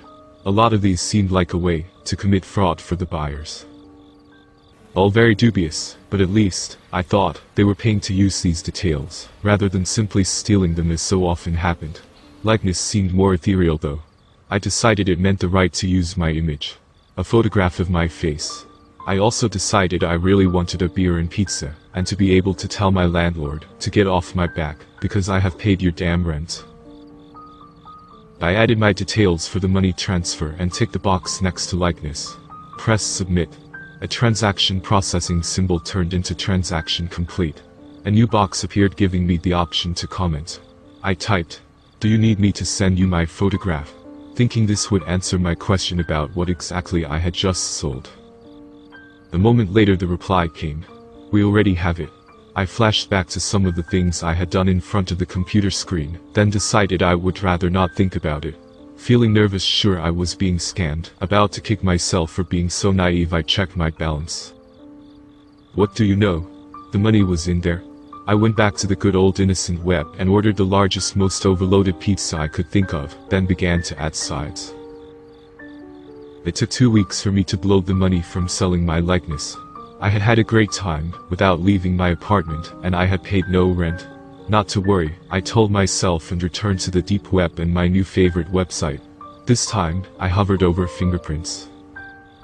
30 seconds considering, flagged a dozen dodgy things this could lead to, but it was the money I would make that made me think, whatever. I ticked and submitted. This time 10 small boxes appeared on screen with an instruction for me to place the ends of my fingers in them. Which I did, and within seconds the transaction was complete, and within minutes I could see that I was once again flush. Problems over. I could pay my rent and enough off a credit card to make that bank back off. In the comment box I typed, "Thank you." The reply was almost immediate, "You are welcome." Now, I don't know if anyone reading this is a gambler. But I guess if they are, they would not by now have put money on me spending the money wisely. And they would be right. This time, I told myself another couple of weeks later, I would get my act in gear. I spent significant time going through the items I could sell and created a spreadsheet with how much I owed, so I knew the amount I needed to earn with this one final sale a part of me. I had decided, you see, that this had to be the last time. There was a relatively small number of things left I could sell, that I was prepared to sell. My name, date of birth, and social security number were still no-goes. I did not want to risk losing the ability to have a bank account and find employment. A history of being a disaster did not mean, in my mind, that I always would be. So, one final sale it was, then clear my debts and find a job. I ticked the box next to sell body part. From the next list, ticked kidney. I was close to hyperventilating when I pressed submit. Close to tears not long afterwards, when I checked my balance. I felt a huge pressure being lifted. With this money I could finally get my life back on track. The comment box already had text in it. I had been too worked up to read it, so I took a deep breath and did. It was an 8-digit reference number, an address and a time later that day. An appointment for me to have my kidney removed, I figured. I considered not going. I already had the money, so why bother? Then I thought back to the message telling me they already had my photograph. Whoever ran the website probably knew where I lived as well, or could easily find out. It was not rocket science to work out that they were probably bad people, criminals, some kind of gang. Not people to cross or mess with. I felt sick as I left the apartment at the prospect of having an operation, but also elated at the amazing things lying ahead for me. I just needed to get this over with. The address turned out to be a nondescript building on the outskirts of town. The windows were all shuttered and there was no signage, just the human outline I recognized from the website. The keypad was fixed into the wall next to a sturdy-looking door.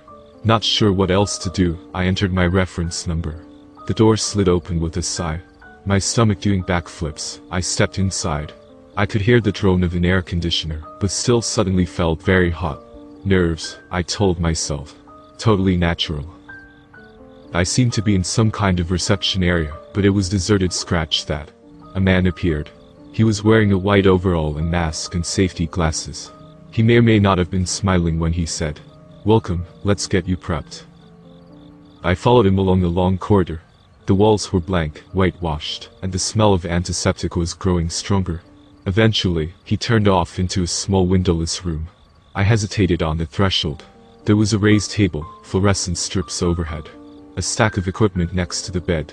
Medical, I guessed, though I had no idea. "Please," the man said and gestured that I should come in. I smiled weakly and did. He gave me a robe to put on and turned to do something to the equipment while I got changed. I assumed I needed to lie on the table, and when he looked round from whatever it was he had been doing and saw me, he said, "Good." Made me feel like a dog rolling over and playing dead, but I kept this to myself. I did though have some questions. "Is this safe?" I asked. "Perfectly," he replied without missing a beat. I wasn't sure. I felt hot to the point where I thought I was going to faint. And the lighting overhead was flickering, making paint start to flower above my eyes. "I'm not sure I want to go ahead with this," I said.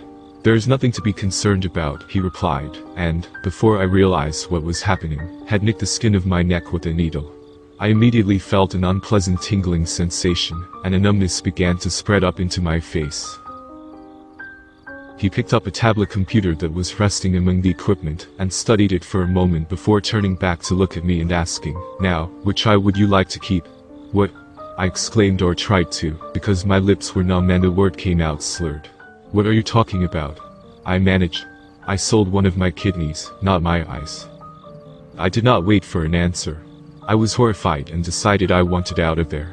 I tried to sit up, but the numbness had spread to my spine, and then my arms. I was helpless to do anything but lie there, and watch as he once more studied the tablet. "No, no," he said in a quiet, relaxed voice. "The records show that you agreed to sell a body part, but did not specify which one." "I took kidney," I tried to say, but by now my mouth would not move, and I could not feel my tongue. I could feel my heart beating faster and faster, felt like I could not breathe. Cold sweat trickled down into my eyes, blurring my vision. I could see this. I could not feel it. I wanted to scream. Wanted to cry out in terror. But my jaws were locked, my limbs useless. All I could do was watch as the scalpel came into view, and as he lowered it slowly towards my left eye. "It will all be over soon," he said, and then the blade became a shadow over my eye, a darkness that was soon all I could see. That was then. This is now. I am writing this in an internet cafe, after trashing my laptop's hard drive and ditching it. There's just me in here and the owner. I think he would like me to leave from the dirty looks he is giving me. But before I head off, I have one more thing to do. I have enough money to buy a coach ticket and go a long way from here, away from everything and everyone I have ever known. I have just logged onto the site and found what I am looking for in the seller menu. Name, date of birth, social security number.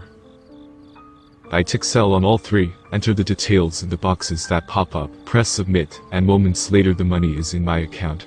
I have been withdrawing as much cash I can daily, and after I go across the road to the ATM and withdraw the latest amount, I will snap my card in half and throw it away.